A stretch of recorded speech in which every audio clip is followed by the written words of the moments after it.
thoughts of you were sinking. Point stands, but I'm still overthinking.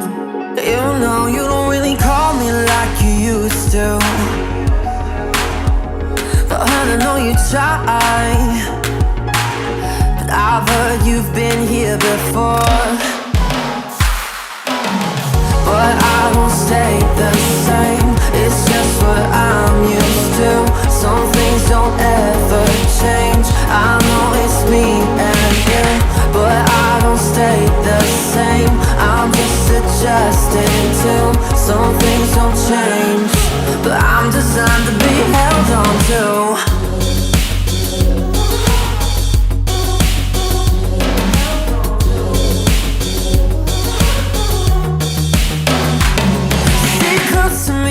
Babe, I wanna know, is it heartfelt or maybe just a little? Cause you don't really see me like you used to, but you hold on to me cause all you do is settle. I've heard you've been here before.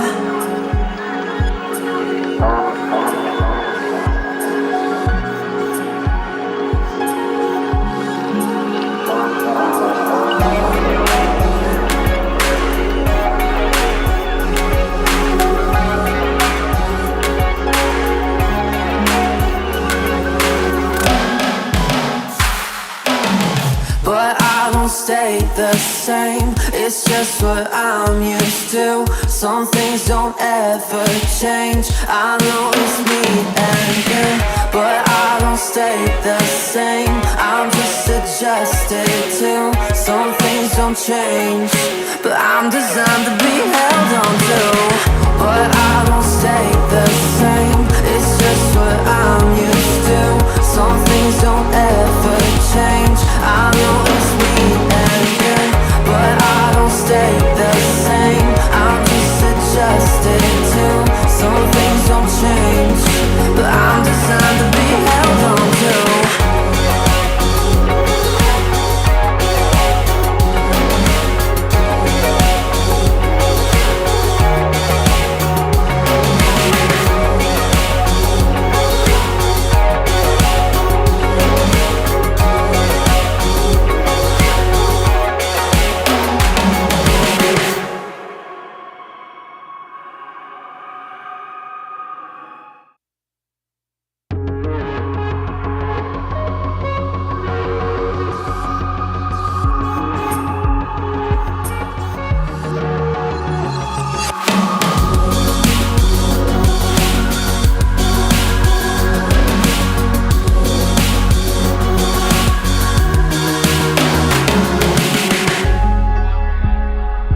If I stay still, the thoughts of you are sinking.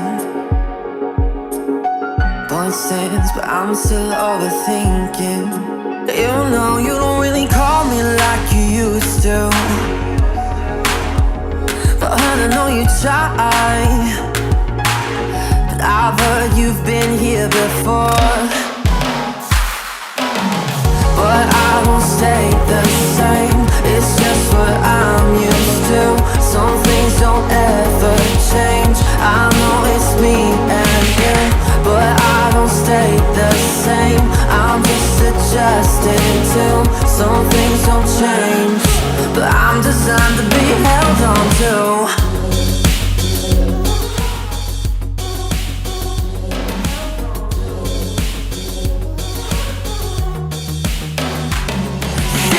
To me, babe, I wanna know,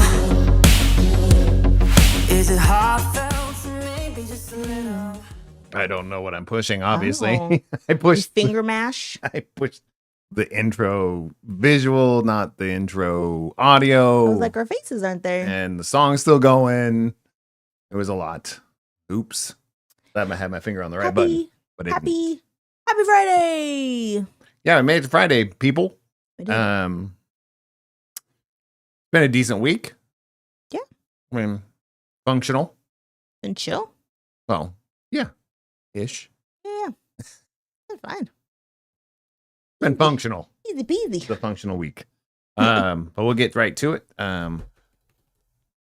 Can you reach yours? So we're trying something new today. Oh, yeah. We're trying Jameson triple. That means triple distilled, triple cask. I don't know what it says. That doesn't mean I know anything. Triple. I just said what was on the bottle. Triple. Touch my I'll tell you right now. Smells like ripple. whiskey.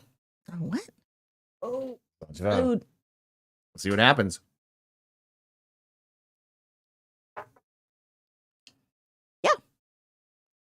It's got some good flavors. That's better than standard Jameson for sure. Better than proper. It's clearer. Yeah. Like clearer on my palate. Mm-hmm. Not so heavy. Yeah, did you see me not go? Well, you do it proper too, so I don't know if Yeah, that's just because, I like the taste. Mm. Well, good. That was good. What is it? Jameson, triple distilled, triple cask, bourbon, sherry, and chestnut casks, Irish whiskey. Oh, that's cool. Oh, I should have said something Irish, because I'm learning Irish. Okay. Oh, Well, I know how get to in your say little time machine. I know how to say Salanchava. That's not Irish. Yeah. Flan. Luncha. Flan means something. Also, little hole. But I can't remember what it means. I think little hole means please. Good. My Irish and my Mandarin aren't going as well as my Spanish. Yeah. They're all in there, but sometimes I get the languages mixed up. Yeah, but you were raised around Spanish. Spanish is the easiest, except for sometimes like knowing if it should be end with an O or an A confuses me. The masculine and feminine? Yeah. Because, yeah, it just does. If it's like I, is it the masculine or feminine? Feminine? Is it, if it's you, which one? Sometimes that confuses me. But I'm 33 days into my mostly Spanish with some Irish and Mandarin. That sounds like ADD. A little bit. It's fine. They're all very different. Very different. Yeah. Yeah. Like one's Celtic, Yeah. right? One is considered a love language. And Mandarin, isn't that Latin based almost? I have no idea. But I'm enjoying it. See, I took Spanish and Mandarin in high school, so I feel like there's things lingering back there. Irish don't start from... Kind of like a dusty corner behind the fridge. Yes. With all the webs. I just need somebody to sweep it out or vacuum it or something. I'm on it. Okay. You're supposed to do it with me. Suck out your brain. We haven't decided what we were going to do. We said Irish. No, we said Arab. We said both. We said Arabic. And you haven't done either. No. I downloaded and logged into the app. Did you? Yeah, and it keeps reminding me that I haven't done Irish in like 5 years. It really does. Irish is hard. It just, because it doesn't, if you're not from, I don't know. I feel like if you, I don't even know. It's like, But Mandarin's hard too. Yeah, if you've never been around it, it's going to be super hard. Yeah. I started listening to like Irish shows and some Mandarin shows. Spanish is easy. Good luck finding an Irish show. Like I have BritBox. I can find an Irish show. That's in Gaelic? Like Gaelic Irish? I can find one. Wow. I bet you I can. I bet you can find a radio station. That'd be cool. Yeah. I'm sure I could find a radio station that's in Gaelic. They have little tidbits. Irish. They have YouTube channels. Yeah. I could. I think I need to learn more words though before, because otherwise I'm like, later hole. I know what that means. What does it mean? I know what it means. I don't know what it means. You know what I mean? You've heard it before. That's all you If I was on my app, I could tell you what it means. No, you're just saying you've heard it before, but you don't know what it means. If I saw my options, I think it means it's please or thank you. Language is not multiple choice. It is. It's either please or thank you. Jeez. I know that for sure. And sucky things, I'm probably not pronouncing. And it's hard to hear, so I'm thinking I'm pronouncing it right. No. Don't know if I am. You're not. There's no way. That's not true. There's no way. There's a way. There's no way to know. Yeah. How? But I do know that everyone says coffee about the same in every language. Cafe. Cafe is about the same in every single language. Except for us. We call it coffee. That is true. I think in Mandarin, in Irish, and then also in Spanish, it's all cafe. The cafefe? No. What's that called? The What's that thing called? I don't know what you're talking The about. emphasis is on different parts of the. Oh yeah, for but sure. it's all pretty much. I think that's most. Even if you speak, English, like even American English. Yeah. It's like it depends on where. If you're from, wherever you're from, there's oil. Oil. Yeah. Yeah. There's quarter. Almond. There's quarter. Yeah. Yeah. Everybody Anyways, has that. I'm enjoying it on the Duolingo. So if anybody has it, let's be friends. Learn our language together. Okay. Let's put that out in the universe. What are we learning?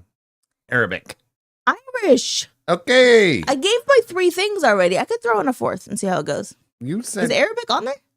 Arabic was I don't know. You said it, but I don't know if it was actually one of the choices. Oh, okay.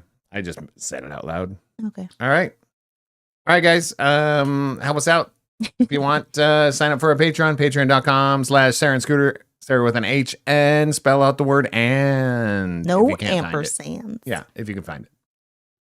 Peace. All right. See you later. Oh. Sponsors. Sponsors, as always, we have 11 Consulting. Make sure to go to 11consulting.com for a complimentary introductory consultation. Flat. 11consulting.com. And we have Yaya's Embroidery, who has done these fantastic. Yeah, I'll push the button. You're moving your arm and not changing the camera. Fantastic hats for Scooter's ginormous head. Yep, they fit me great. They will fit me after I get my hair done the 9th. Or maybe this weekend if I choose to do it. Yeah. But they're gorgeous. The colors are amazing. And she does amazing work. And she's so wonderful and great. Yep. Yaya's Embroidery on Instagram. Oh, and on the back of these. There we go. I'll put it on camera. Nice. Look at that. Sarah and Scooter. And if you mention Sarah and Scooter, you get 10% off your order. Your order. Yeah. Pretty cool. Yeah.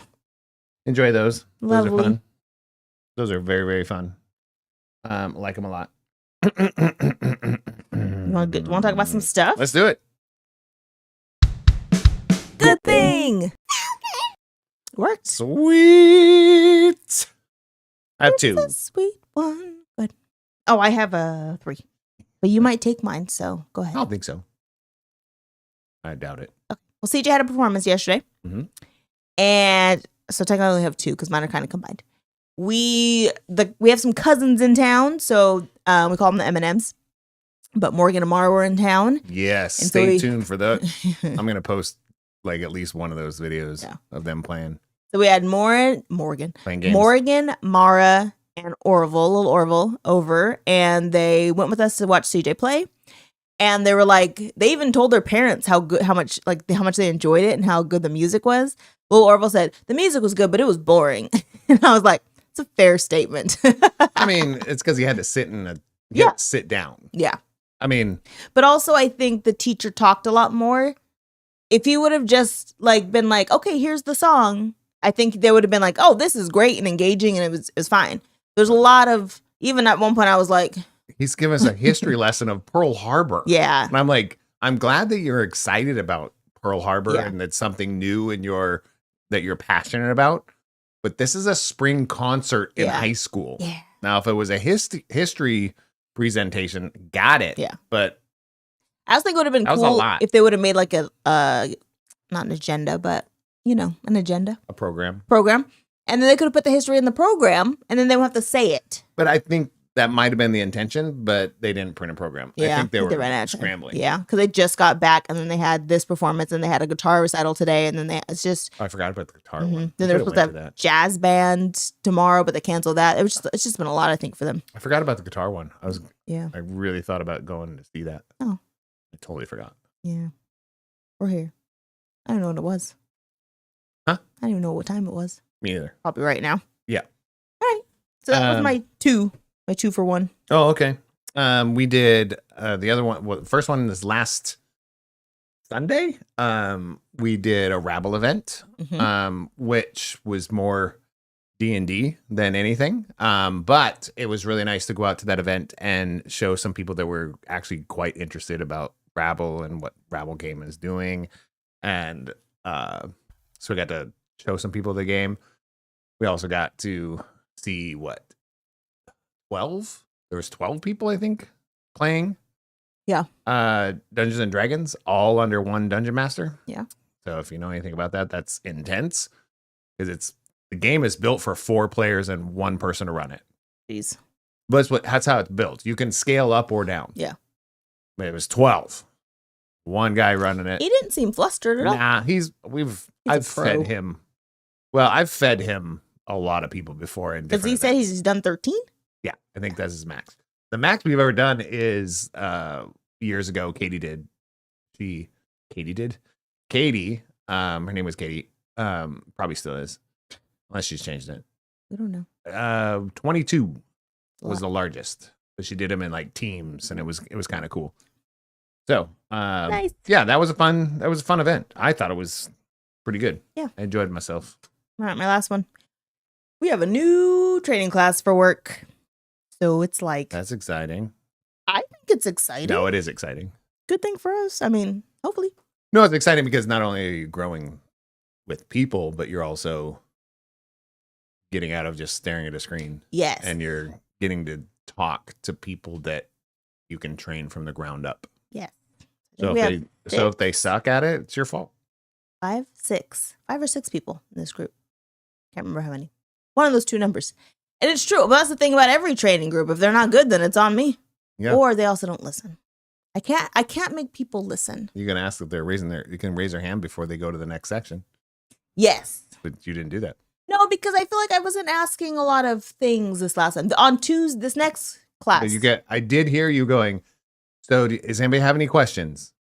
Chirp, chirp, chirp. That's not true. One person had lots of questions. Some dude. Yeah. Yeah. I don't know, but don't say his name. But some dude. He sounds just like his brother. I don't know. Yes, you do. Maybe. But yeah, lots of questions. And they were good questions. And even like I talked to one of the trainees today. Because I was like, she thought she had to have the whole thing, the sample done today. And she was like, I'm gonna have a lot of questions. I'm like, you should have a lot of questions. Bring it for Tuesday. That's the whole point. I want everybody to have lots of questions. It's meant to be really hard this time. Yeah. There's no easy ones. No. We're only going hard in the paint. Okay. Let's do it. Like Blue Chew? I don't know what that is. Like Viagra? No. Oh. Got Concrete? it. Hard like concrete. Not like asphalt, because asphalt bends. It's Concrete doesn't bend gummy. as much. Yeah. Or gummy. Because I have all that construction knowledge. Well, you have to. I meant when I worked for a construction But company. now you still have to. I know. The questions you got to ask. It's probably one of my favorite things when I go to a construction company and I am able to ask like actual questions about The their real operations. ones. Yeah. And not just like basic ones. And they're like, oh, So do you work with wood? right. Yeah, that's what this house is built on. Do you work with nails? Yeah. Yeah. Do you work with cement? Cement. I know you're a concrete company. Do you pour concrete? Yeah. Yeah. Okay. Concrete. Good enough. Let's move on.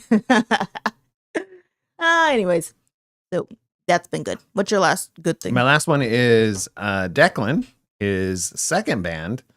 It's called Saint Clementine. Ooh. Has an actual music video. And a song release that's like I think it's on Apple and on Spotify. Nice. It's called what was it called? Skinny. Super cool song. Like super cool song. Has like violins and has some strings in it, but it also gets really heavy in parts and it gets very jazz fusion kind of stuff at the end. And I was like, this is dope. And it's an actual music video. Nice. I know that his dad doesn't understand the difference between a music video and a visualizer. Got it.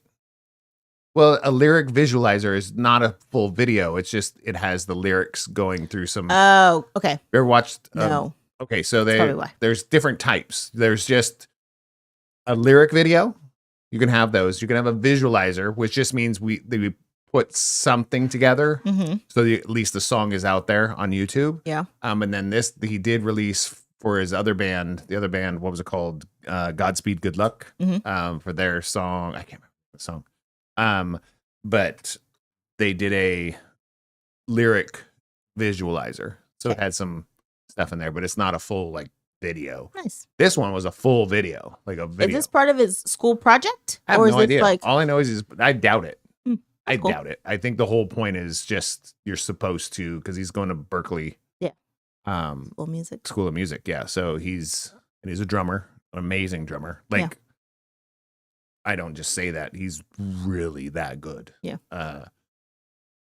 So it was kind of cool to see that. Nice. But it was an actual music video and actually released on Spotify and everything. So yeah. Gnarly. That was super cool. Job, Declan. Yeah, for sure. All right. Let's complain. Rant of the week. Rant of the week. Rant of the week. Don't have anything written down, but I'm sure I will get to it. I have so Yeah, I many. figured it's going to be you because you traveled. So Yeah. here you go. Number 1. Mariah has been working really hard. She has a car that we purchased, and the seat warmer went out, and she has been trying so hard to take care of this car, gets the oil change, does all the things. So she took it in the dealership because the seat warmer went out, and the first time they're like, okay, we have to order parts. And she said, okay. They said, bring it back. We order the parts. She said, okay. She brings it back. They say it's the wrong parts. She says, okay. They said, we ordered the parts. They call her again and say, we have the right parts. Bring the car back. She says, I have to leave today by 3. Is the car going to be done by 3? They say, yes. She drops off at 8 a.m. She goes back at 3. The car is not ready. But even worse, they still ordered the wrong friggin' part. And I said, Mariah, I'm about to send Scooter down there because first thing I said is you need to tell them I want a discount because I have now brought my car here 3 different times and it's been here for 8 hours each time. And you guys can't figure out how to order the right friggin' part. And she's like, I know, but I probably won't. I said, I'm going to send Scooter down there because this is bananas and it's not okay. So that is my first rant. And it's more of this has been my experience most of my life, is seeing, how do I say it? Mechanics, for some reason, are still very sexist. Yeah.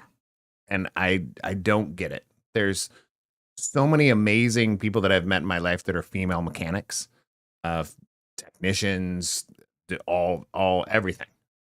And for some reason, still, as a consumer, there's this assumption that we can kind of just, a young female, we can kind of just tell them whatever and they're going to have to believe it. Right. And I think it's because my personal opinion is I don't think enough young females are still standing up for themselves. That's very true. I was like, no, this is not okay. Yeah. Because I know if I sent in my 51-year-old father, right, you would know it's not good customer service to do this because of, X. But just know that she has parents that are paying for this car. Yeah. It's their car. Yeah. So you're going to, this is the 3rd time. So she has to go in a 4th time. Yeah. It's about to go up to management at this point. Forget management. No, it's about a corporate. It's management. Oh, I'm talking about, it needs to go to the corporate, whatever, whoever owns this dealer, because it's a dealership, It's a right? dealership. And whoever owns this dealership needs to be contacted and go, this is absolutely ridiculous that you have kept my car 3 times now and done absolutely nothing with it. Right. Nothing. Yeah. Because you made a mistake. You could check at 8 a.m. and realize I don't have the right part. Come back and get your car. How about you could have checked it before I came in? Friggin' A, man. That's You've looked at it 3 times. Yeah. How do you not know? Yeah. So yeah. Yeah. So there's that. Yeah. So I'm mad about it. That's number 1. I'm not super happy about it. Number 2. Natomas Enterprise. Oh, it's man. such a... So normally if I have to rent a car, I go through the airport because it's just so efficient and the people, they have cars. They have things. There's no waiting. Usually it's like 5 minutes maybe. But they ran out of cars this time. So I had to go through the Enterprise that's like down the street from our house. It's probably like, I don't know, 10 miles maybe. And it's like, it's not even... It feels feels like you've entered a whole other world of hood. And it's like everyone who's going there to rent cars feels really shady all the time. The people who work there feel like they just don't care that you're here to rent a car and like you're doing a disservice by walking through the door. It's the weirdest like balance of people when you go in there and you're like, I don't understand why I've sat here. I scheduled a car pickup for a certain time and it's been an hour. I'm still sitting here waiting for a car. And then like I've been in there where the CHP shows up because nobody brought a car back and now there's a warrant for them. And I'm like, this is the weirdest car rental place. Especially here's why I find it weird is the Enterprise that is 5 miles from there? Yeah. By the one by the airport? Mm-hmm. Completely. It's like a different universe. Yes. Like completely different. You just walk up. You just leave the car. Right. Like you go up to the desk, they give you where it's at. Here it is. It's in C this or D this. And you go out there, take the car. Yes. And then when you drop it off and go, everything go good? Yeah. Yeah. Do you want me to email you the receipt? Yes. Bye. Yeah. That's it. It's that's it. Yeah. It's always such a whole different world in there. It's an ordeal. Yeah. There was a lady in there and like the guy was trying to verify her ID and where she lived to make sure it was the right thing that was on the address. And at first she said yes and lied to him, which was weird. And then she's like, no, that's not where I live. And he's like, okay, what's the correct address? And then she would be like, and he's like, what? It's 344 this. And he's like, can you spell that for me? And she's like, C-A-T. And so you type in, she said, C-A-T. He's like, okay, C-A-T. I was like, what's happening right now? Why are you being a dick for no reason? Yeah, but the whole parking lot's full of that. It was full of that vibe. There's just a strong, aggressive human being vibe. It's so weird. And there's like when somebody, and here's what I didn't understand. Every time we've gone through there, whether somebody's picking up or dropping off a car, it's like a family event. Yes. For some reason. Yes. Every car that was like picked up or dropped off, there's a minimum of 3 people there. Yes. A minimum. Yeah. I'm talking most I don't of the know time. why. Most of the time it's 4 or 5 people. Yeah. For so one odd. car. And I'm like, this already sounds shady. Yeah. I mean, looks off. Yeah. Why are there 5 people here to return a car or to pick up a car? Yeah. That's insane. It's really weird. It is the oddest place. Every time I have to go there, I'm like, crap. In 2025, it's insane. Yeah. And I think it's personally, I think it's the location demographic. Yeah. Because it's literally right by the freeway. Yeah. Like right by the freeway. You can take a right and you're on the freeway. Yes. We're talking interstate freeway. Yeah. And it's also very close to a lot of mechanics. Yes. And parts places and stuff. So I think a lot of people are getting these cars because their car's in the shop or something to that effect. Like insurance claim type things. Yeah, so it's already a fight. It's you know, and we know how insurance companies work. Yeah. They're the best. It's a journey. It's so funny when people are like, okay, so your insurance will give you $27 a day. And they're like, so here's the 2-seater car you can get. And they're like, well, how much is that one? Well, it's not covered. If you want to pay the difference, you can. And people are like, no, I'll just take that little 2-seater car that you have. Seriously? I was like, I want to tell insurance companies, screw you. Because $27 a day is bananas. And no one's getting a car for $27 a day. Well, it needs to be comparable to what's worked on. Yes. Like I'm paying, I mean, if you have full coverage insurance, that's how you're getting a rental car. Correct. Right? Yep. So if I have a 4-seater Kia, I should get something that has 4 seats. Yes. You know, just a mid-sized sedan. Yeah. That's it. Yep. I'm not asking for an Escalade. Yeah. I'm not asking for, you know, a 7-seat SUV. Yeah. No, I'm just asking for, you know, because I'm going to have to drive this for what's the long one? 20 some days? Yeah. I'm like, hopefully. Yeah. Hopefully I was like, the max. This could be my family car. It's right. Like, this is insane. Yeah. It's a sham. Okay. That's my next one. It is a sham. So I don't know if you guys sham. know this, Spotify went down, and it's not their fault, but it did hurt my feelings. How do you know it's not their fault? I don't know it's not their fault. Okay. Actually, but I take it back. It might be Spotify's fault. But I was trying to drive to the Bay this week, and it was already a terrible day. And I had nothing because it was in a rental car, so I didn't have the radio wasn't set up.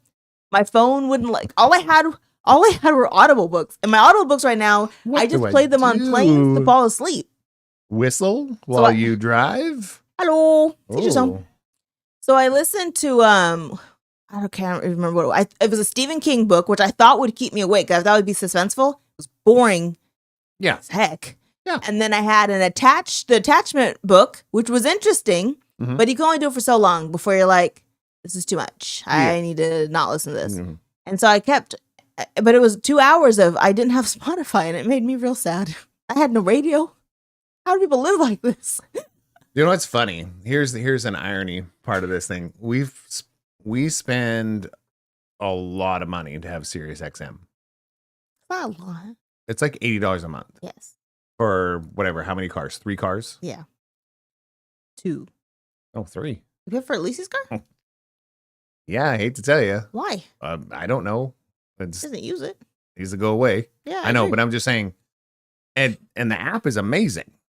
So every time I plug my phone into a car, Sirius XM, because it doesn't matter where I'm traveling to. Yeah. I don't have to find a radio station. I don't have to find that. I know a station that's going to be playing the music I want. Nobody gave me the login.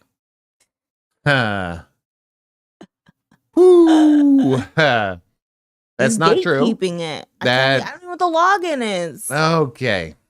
She knows what the login is.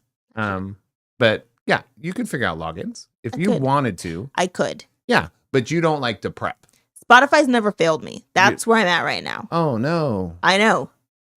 Spotify has never failed me. It's gone down before in the past. I just don't think you used it as much as you've been using it over the last few years. Yeah. Last few years, you've used Spotify a lot. Also, I was mad because I normally have Amazon Music, and that wasn't there either. I was like, is that gone? I was like, because that's usually my backup. I'm like, okay, cool. If I don't have Spotify, because sometimes Spotify doesn't work. It's never been down like it was before. I just couldn't get it to load or something. And my Amazon Music was gone. I was like, you almost had to Apple it. I almost had to pull over and take a nap. Is what I had to do. Sing your own song. I tried that. What did you sing? Every song I knew. And what song is that? I mashed lots of songs together because sometimes I couldn't remember all the lyrics to one song, so then I would start a new song mid-song. Wasn't working for me. I mean, it worked a little bit.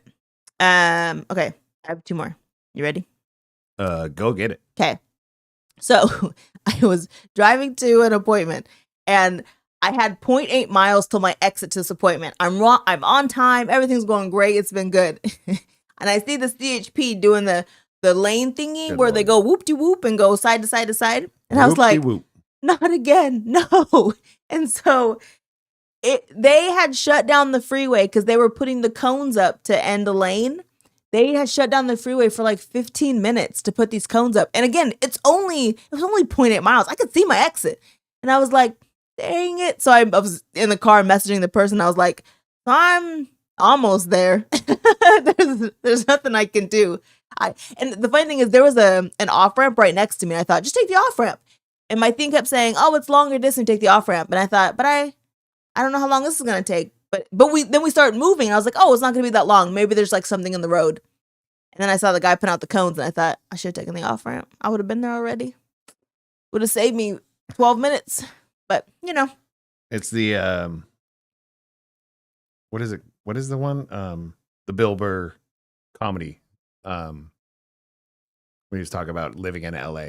Yeah. It was like, I'm 0.8 miles from home, and I still have 30 minutes to go, and I can see my house. Yeah. Can see my house, and I still am 30 minutes away. Yeah. That's what I felt like. All right, my last one. Sorry, I was looking up something for our future segment that I was like, oh, that's the song. Oh, okay. I couldn't think of a song for the next that segment. I don't have anything there anyways. Yeah, I didn't either. And then I was like, oh, this song keeps like, because you were talking about singing songs and stuff like that. This song, even though I have not listened to this song in probably a month, I've been singing it. So I was like, oh, maybe I should. Yeah. Maybe that should be the one. Yeah, that's good. Oh, I have one then. Okay. My last one. So Scooter has been taking supplements, and I was like, I want a supplement. And so I get an ad for some all the time. I mean, I get ads for them all the time. But there's a difference. I did research on what I needed, and then I asked a friend who does research his supplements like diligently. He's like, I know this guy. Okay, but here's the thing. I did research on the supplement, so I know what it does, and it did what I wanted to do, and it was like it's a natural thing. You Googled it. I didn't do research on the side effects of what it does, and that was my downfall. Yeah, ask it, but and also like getting not just the side effects, but like a group of like who's used this before, what was their side effect? Yeah.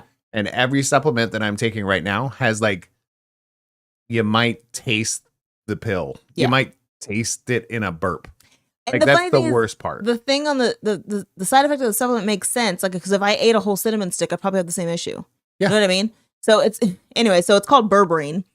And berberine. Oh, yeah.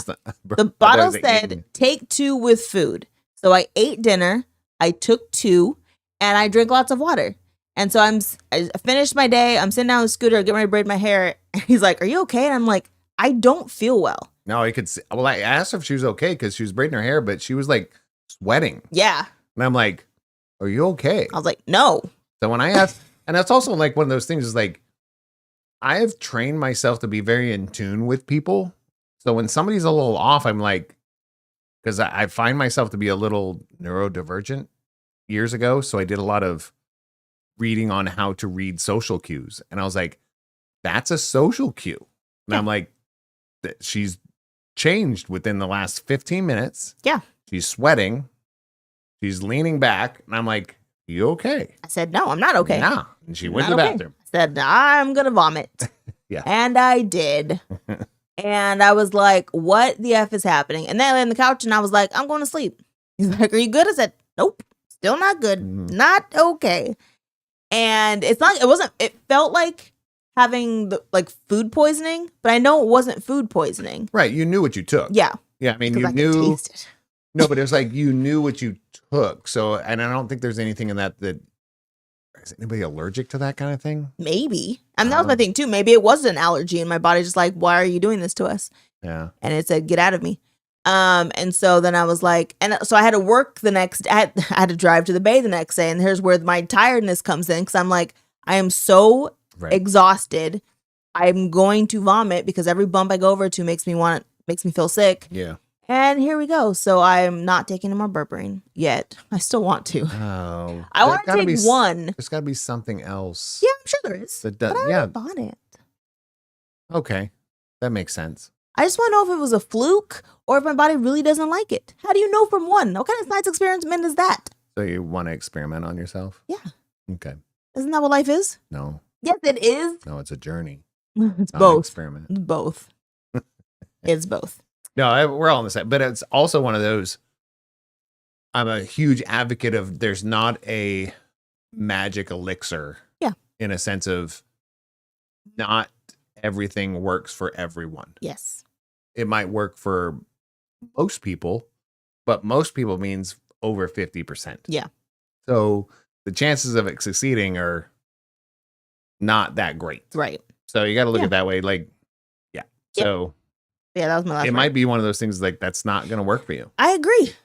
But if you only take it once, you're never going to know. I take at least twice. If I vomit twice, I'm like, I'm not doing it again. Okay.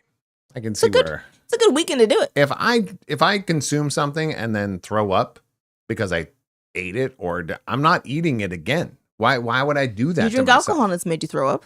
That's different. Why?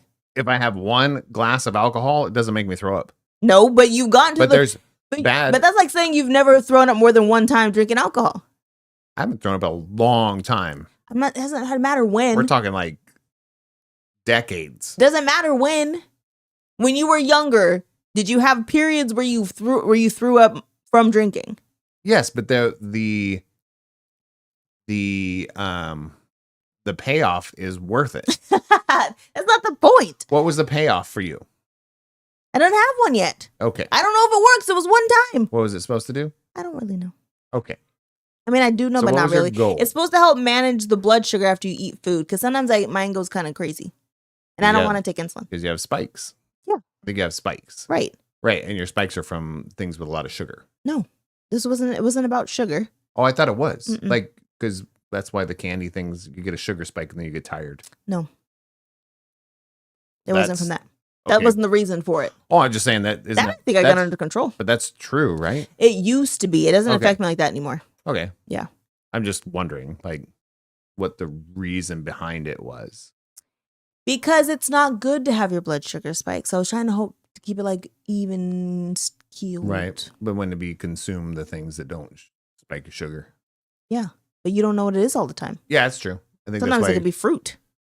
sugar, fruit And I eat definitely fruit does that to me. every day. No, apples do that to me hardcore. Yeah. Hardcore. Bananas don't, even though they're not my favorite. Disgusting. But they don't make my sugar spike. Yeah. Oranges don't. Anything citrusy really doesn't. Mm. It's apples, Cherries. grapes. Grapes. There's certain like they just I feel like I'm buzzing. Yeah. Because of there's so much sugar. Whatever sugar type of sugar is in that kind of fruit. That's why I'm not a big fruit person. Ugh. I'm a vegetable person. I love vegetables. Yeah. I like vegetables too. I said vegetables. I like fruits and vegetables. I like vegetables more. Yeah, no. I really do. I'd rather consume a vegetable before I would consume a fruit. I just bought a mango today for no reason because I wanted it. And I saw it. You're with me, yeah. Yeah, it was like squeeze. Yeah, Take it. I want it. I was like, ooh, look. Honey mangoes are back. Well, I didn't notice there was a lot of wrinkly ones. There were a lot of wrinkly ones. And I think you were drawn towards it because those are overripe. Right? Or yeah. no? But I'm just like, that means the ones that are firm are like ripe. Yeah. They're like Even though ready to go. the honey ones, a good wrinkly guy is delicious. Oh, it's still good? Yeah. I don't know. I'm not a mango connoisseur. Oh god, Thank mangoes are so good. Especially the honey ones. If you never had a honey mango, you're missing out on life. That's for your brother who doesn't like mango. He's a weirdo. Who doesn't like? Oh, who? My brother's got. Do you want to know? Do we want to expose that on TV? Oh, really? Kirk doesn't like We mangoes? had this whole conversation. I don't And remember. I said, "Are you sure?" And he said, "Yes." Well, fine. I mean, I live in Miami. of all I people, said, "I think you try some more." all I'm saying, of all people, he's had the opportunity to have I know. some of the best mangoes probably He's on the had him. planet. It has had him multiple times. I'm just like, Yeah. what do you mean? I mean, but if you don't like them, you don't like them. I know You don't like what? There's certain nuts you don't like, all of like them. D's. No, there are certain actual nuts that you Macadamias, and those are one of my Icky. favorite. pecans, Love walnuts. pecans. Love most walnuts. nuts. I think really Yeah. See, so it's like to me that's crazy. not a mango. That's crazy. And I'm not a diehard. I'm like, oh, I just think the work to get a mango cut and all that stuff is not worth the payoff. Yes, it is. To me, it's not. I'll grab an apple, get a sugar high, move on with my life. Oh my gosh, I'm gonna have mango after this.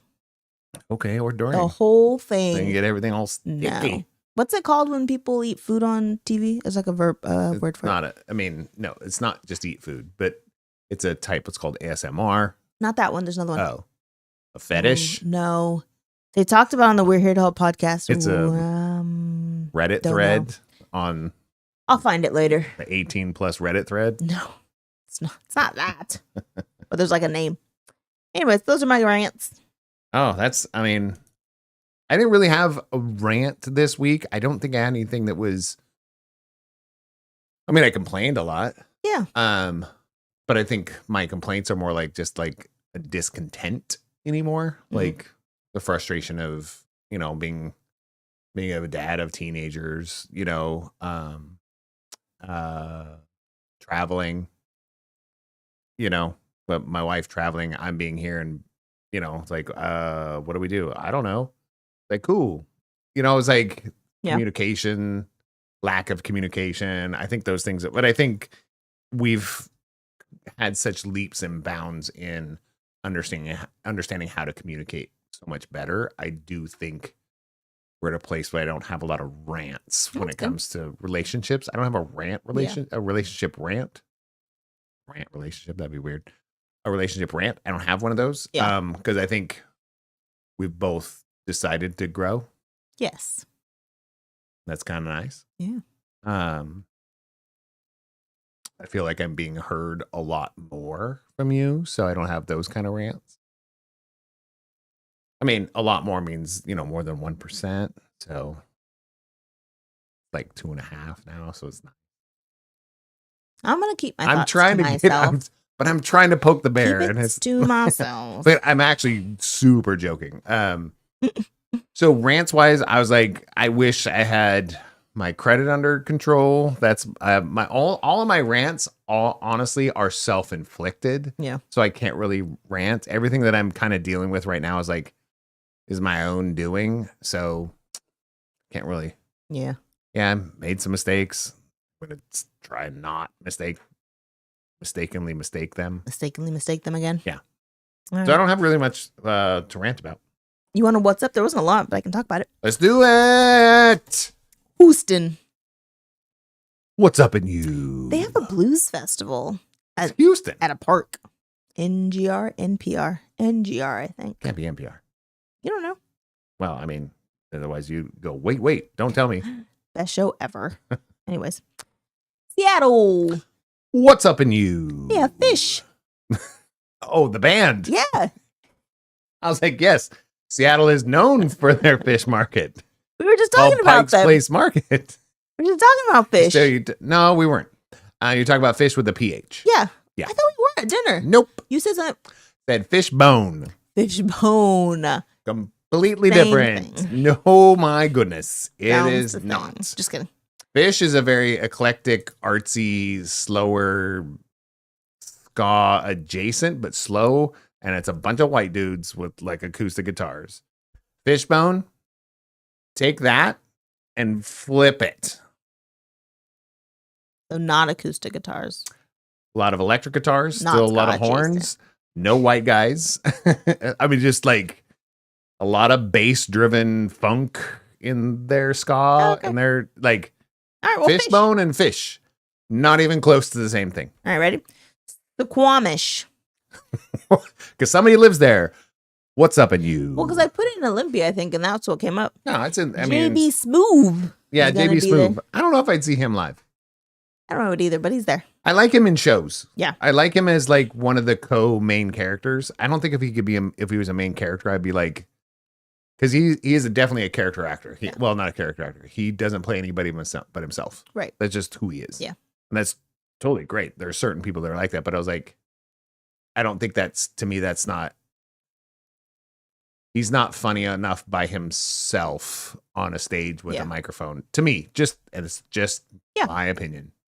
All right. As a person, I think he's awesome. But We're in the Sacramento region. Sacramento.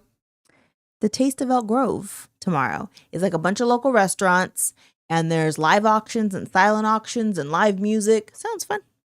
In Lodi, still Sacramento area, but Lodi. What's up in you, Lodi? Ska Festival. Yeah. I think this is where the conversation started. We were talking about, I was like, in Lodi? I know. Stockton. Stockton? They have a Sikh parade. Sikh religion parade. I was like, Sikh, not hide got and it. seek. Sikh. Now I get it. Woo! I was But like, is Sikh religion or culture or like? I think culture? I thought it was a culture. Okay. I thought it was a culture, but I mean, I we're actually not, don't know. because I know people that If you're, yeah, I think I've seen Sikh it is as the culture. I've seen it Not as a religion. something you could say as you are. Yeah. Okay. Because you don't really like when you fill out a thing. Yeah. Because I've filled out things that in like when it's doing a survey, they ask, and it's not religious based, and they say Sikh. So I don't know.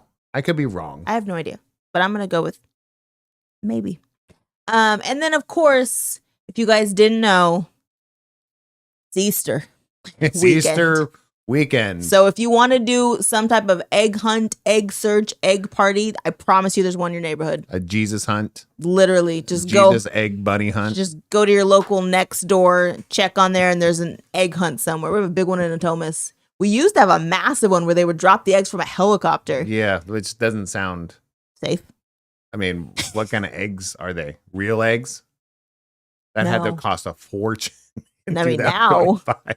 we're Could you not imagine? millionaires. Could you imagine? No, I mean, we've definitely gotten to the point where a chocolate egg is cheaper than a real egg. That's a shame. So Cadbury it up. That's all the what's ups. I only have shouts. Yeah, this week, I mean, yeah, you'll find something to do this weekend for sure. There's a lot of, I mean, whatever you celebrate over this weekend, just don't. I have a very strong opinion about all that kind of thing. Like when it comes to religious things, when there's multiple cultures doing kind of the same holiday weekend or week. Yeah. Have fun. Enjoy yours. Yeah. Celebrate your religion. Celebrate your holiday, whatever you want to call it. But please don't use it as a way to look at somebody else to say they're doing it wrong. Yep. So also, that's not what I don't think there's any religion based in that. Yeah. That would say we're perfect. You suck. Yeah. That's not, I don't think there's a religion I've ever come across or looked into that actually that's their base. Yeah. So might be someone's interpretation, so but not what it actually says. Yeah. So please don't do that. Also, friendly reminder, go to the store tomorrow because they'll be closed on Sunday. A lot of them will be. Yeah. Yeah. I mean, not all of them. I mean, Walmart will be open. Huh? Just kidding. Walmart's always open. You know why? No. Because they worship Zulu. No, Zool. I was like, what are you talking about? Like Zool. I was thinking of Ghostbusters. Oh. The monster in the fridge was called Zool. Okay. Yeah, I said Zulu. Yeah, rough reference. That was the wrong one. Yeah. It was Zool, I think, right? In Ghostbusters? I never watched Ghostbusters. The one in the fridge? Never seen it. Oh. It's too scary. Well, you were a kid. Now you'd be like, this is hokey. Still too scary. You'd be like, this is hokey, man. Hokier than Rocky, because that was terrible. Wow. Shots fired, my friends. Wow. All right, let's shout out. Let's go. Shout out! Woo! Oh, I gotta get my shout out hat. How many you got? I have 3. Nice hat. Got my shout out hat on. I was wearing this out in the wild today. Yeah. Even my oldest daughter, she's like, I've never seen you in a baseball cap my whole life. I was like, because none of them are cool enough and none of them will fit my fat head. So, Yayo's Embroidery. Not only can they make one cool enough, they can make one to fit your fat head. So, let's do it this way. No. So you can see the Sarin scooter. Huh? I've never worn my hat like this. You should. Like, no, I used to, I think when I played basketball in middle school. Okay. I think the last time I wore a hat like this. What? How many do you have? 2. Okay. I'm going to start with 1. Okay. We missed it. We didn't go to it, but I still want to give my good friend Jim a shout out for being in his 50s. He's in the IT industry, but late 40s, I think is when he kind of started, late 40s. He goes, I think I want to get into acting. Yeah. And he's still doing it. Yeah. Right? He had a stint that he was like, I think I might want to go get into nursing. So he started going to nursing school for like a year or 2. And he's like, this is not for me. And I was like, but now you know. Right. I was like, that's awesome. Yep. And then now he's getting into acting. So probably every few months, every 5 months or so, he's in some sort of play that runs for a good month or so. Yeah. We missed it again. Yeah. Because we're bad friends. But I'm just saying, Jim, huge shout out to Jim, my buddy, because we had a beer together like less than a month ago and just catching up with that. So if anybody's showing you is like, you're never too old to do those things, I was like, I don't care if you're 40, 50, 60, 70, and you want to try something, then try it. Scooter's going to do an improv class. What do you mean? Take an improv class? Yeah. Oh, you should. Why should I? Yes, and. The rest end. No, and. No, then. Yeah, I'm great at nose. Yes, you are. My favorite word. I was just going to say, that's shout out to Jim. All right. Mine is, I'll just do 2. Shout out to Becca, my sister.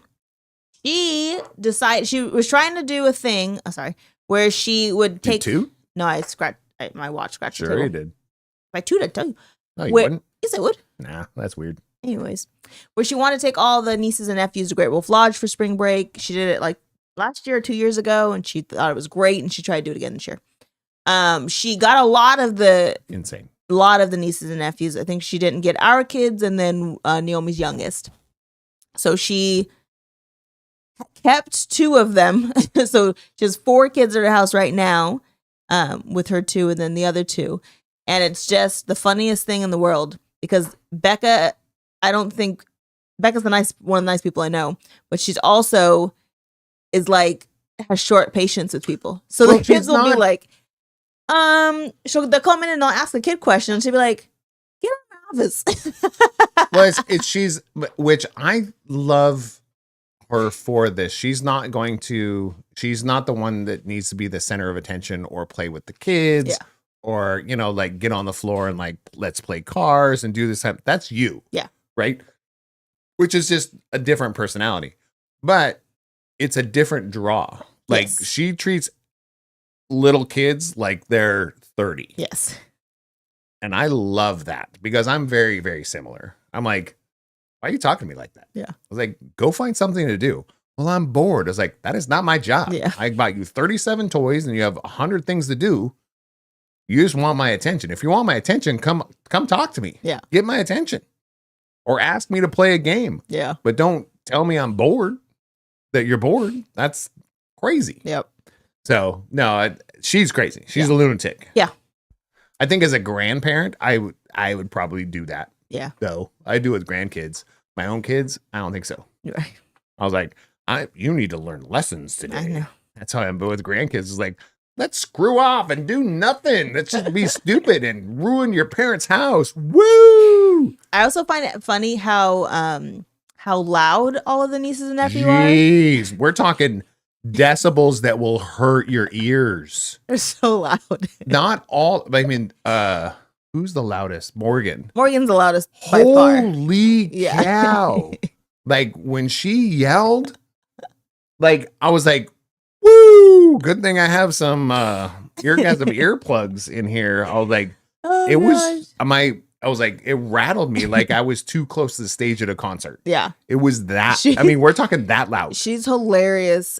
And she knows she's loud, which is even more funny. So CJ was on the stage and it was like intermission. At her performance. At the performance. Yeah. And it was intermission. And so he didn't play the first half and he played the second. And so the kids were super excited when they saw him on the stage and like, there's CJ. And they're like, can we say his name? I was like, yeah, yell for him. And so Mara and Orville were like, okay, you guys ready? 1, 2, 3, CJ. I said, he's not gonna hear you guys. Like this, why are you quiet now?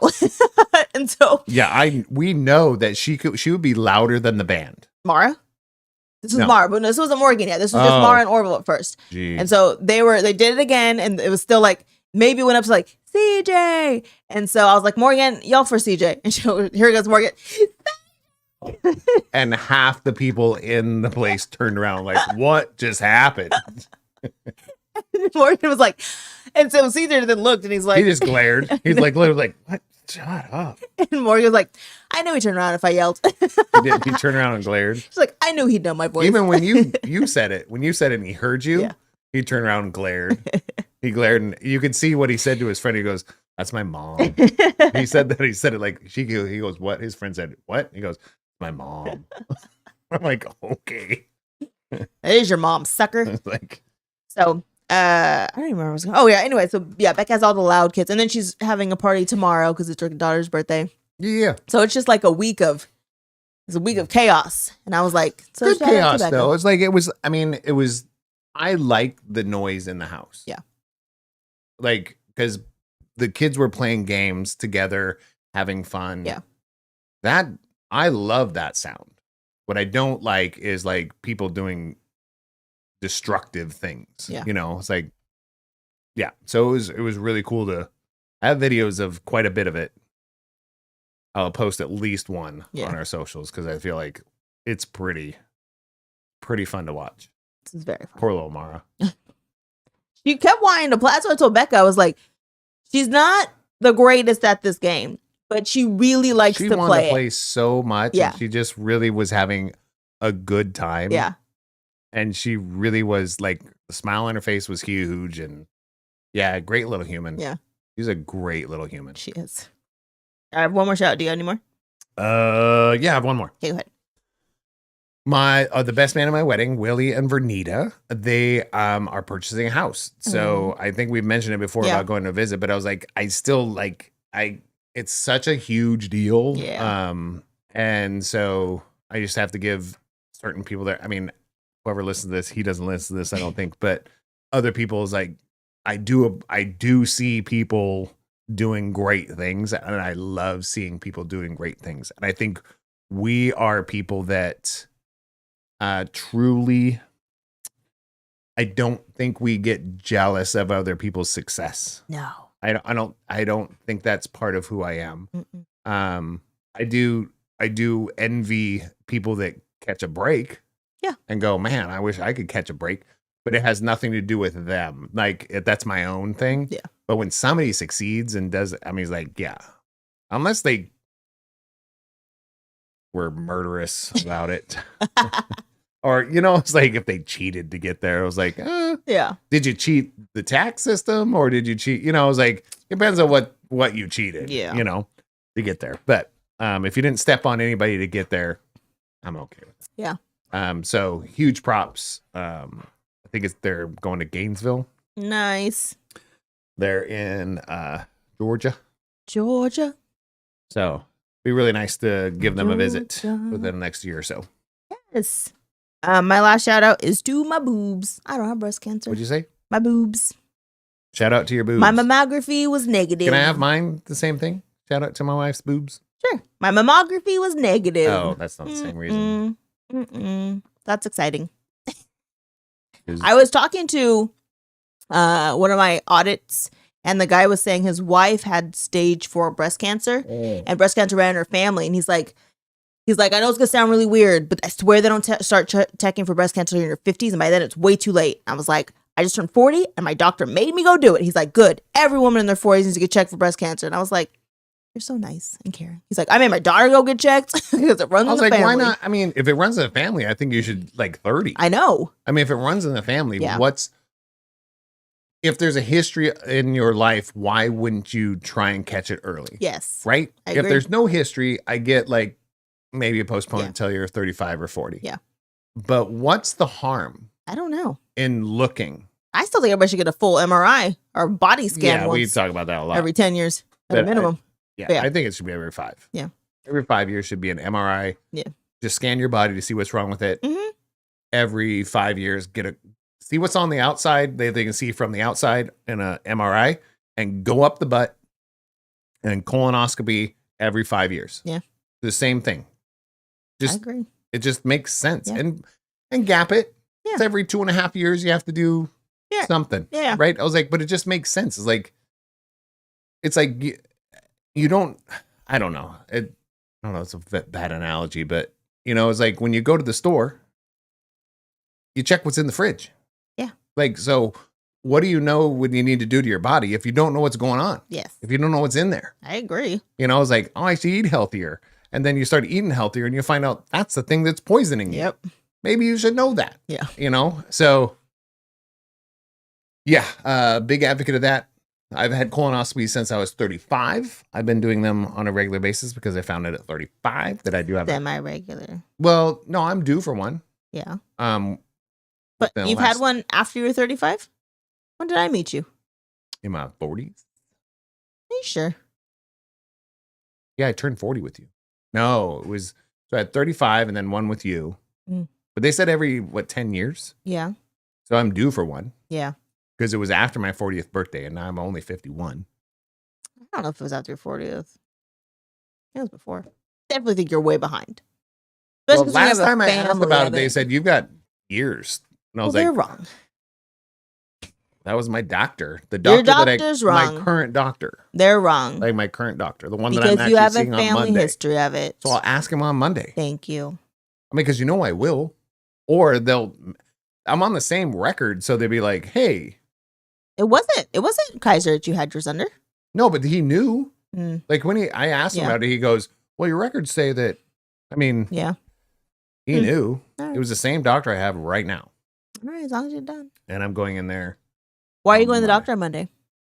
Because I have I went deaf in my right ear. Mm-hmm. It's not a shout out. I went deaf in my right ear because I think there's so much stuff in my ear. So I flushed it out on my own and sucked it out and sucked out a ton of earwax out of my right ear. Yeah. I don't think that's normal. I've never tried, so I don't know. Yeah. So it's still there's a little bit of pressure in there and stuff, but it could be an ear infection. It could be I don't know, it's just impacted. It could be a lot of different things. So I just hey, let's go find out. I was telling Scooter when I used to fly and I would wear the in-ear ones, in-ear what are they called? Earphones? Headphones. Especially the noise canceling ones, that I would get the worst ear pain. I remember waking up one time from my nap on the plane and being I wanted to cry. It hurt so bad. And so I stopped using them because even after I got off the plane, my ears would get all weird for weeks. And so I started wearing the over ear ones and I haven't had a problem since. And his ear started hurting right after he flew the last time. When I flew, because I flew twice in a week or something like that, right back to back. And I used them a lot during those trips. I remember using them a lot. And then I came back and I was a week later, the pain. Yep. It was just, I felt when I touched right here, I was this hurts. Mm-hmm. And then all of a sudden my right ear just I'm not working. Deaf. And I'm what the hell, man? So, yeah. Yeah. Watch out. Watch out. All right. Those are my shouts. Shouts outs. That's all you got them? Yeah. Those are my two. Willie V and what have you been listening to this week or watching? Oh, so we're going to entertainment of the week. There's a song, and I was trying to look it up. For some reason, of course, let's go back and say definitely go check out St. Clementine's video. I'll probably I can put a link in there. Should I put a link up there? Yeah, you should. I will put a link after I talk about this. And there's a song called "Faded Out," featuring Within Temptation. It's actually a song from a movie called The Regulators, which I never watched. Regulators. It's kind of. But no, it's more about, I think it's vampires or something. Yeah. But it's it's called Fading Out. Yeah. I'm fading out. You ever heard that song? You have. You've definitely heard it. Why'd you ask me? Because you've heard it. Okay. But I can't play it on here because then they'll take down the YouTube. But Asking Alexandria, which if you have an opinion about Asking Alexandria, I apologize. I mean, that's your problem. A lot of people in the music industry have a lot of problems with Asking Alexandria because they've switched members so much that it's literally not even the same band when they were started. Oh. Completely different lead singer. It's just, so what? Yeah. Move on. If you enjoy the old one, cool. If you enjoy the old one and the new one, cool. If you just enjoy the new one, cool. And just enjoy life. It'll be fine. Yeah, it's totally fine. Those songs still exist. But Fading Out, just something very, I don't know. I've just been singing it in my head. I haven't listened to it in over a month. And then for some reason, I was that song pops in my head at least once a day. Yeah. So I had to mention that one. I've been listening to Shabuzi, Good News. You heard that song? Yeah, of course. I need some good news. That's a good song. Yeah. I woke up thinking about it the other day and I was like, oh, now I have to play it because you can't not play it if you wake up thinking about a song. It's in your head for the rest of the day. You have to release it. And that's a good segment. I was like, is that what you have? Yeah, it was my entertainment. Somebody said it. They said it in a different way, but I've been talking about this, I've been thinking about this since I heard it. And it was only less than a week ago. About the level that you wake up to. Mm-hmm. What level do you wake up to? And I feel like I'm trying to, in my emotional, physical, all those kind of states, what level am I waking up to? And we're talking -10 to +10. Okay. Because I feel like if you wake up at a 0, that's not always true. Yeah. Right. You wake up in a negative. I'm going to have to get a lot of something done emotionally, physically, whatever, just to get to 0 today. I think that's who we are. Yeah. So I'd say, so in the mornings, like, are you thinking about that? I've been thinking about that. And I think today I woke up at like a 3. It was not awesome. Yeah. I think yesterday was even less than that. But the day before that was like a 5 or a 6. I was like, I'm ready to go. So I'm just like trying to find out what's affecting that part of why am I waking up like that? Mm. Is it my sleep? Is it what I ate yesterday? Is it just circumstantial, or is it all of the above? And also is like all the circumstantial stuff that I can't change. Like, all right. Yeah. So should that be affecting how I wake up? I don't know. Mm. Yeah. So just I need some good news. It's like, It's kind of like what was his name? Rome.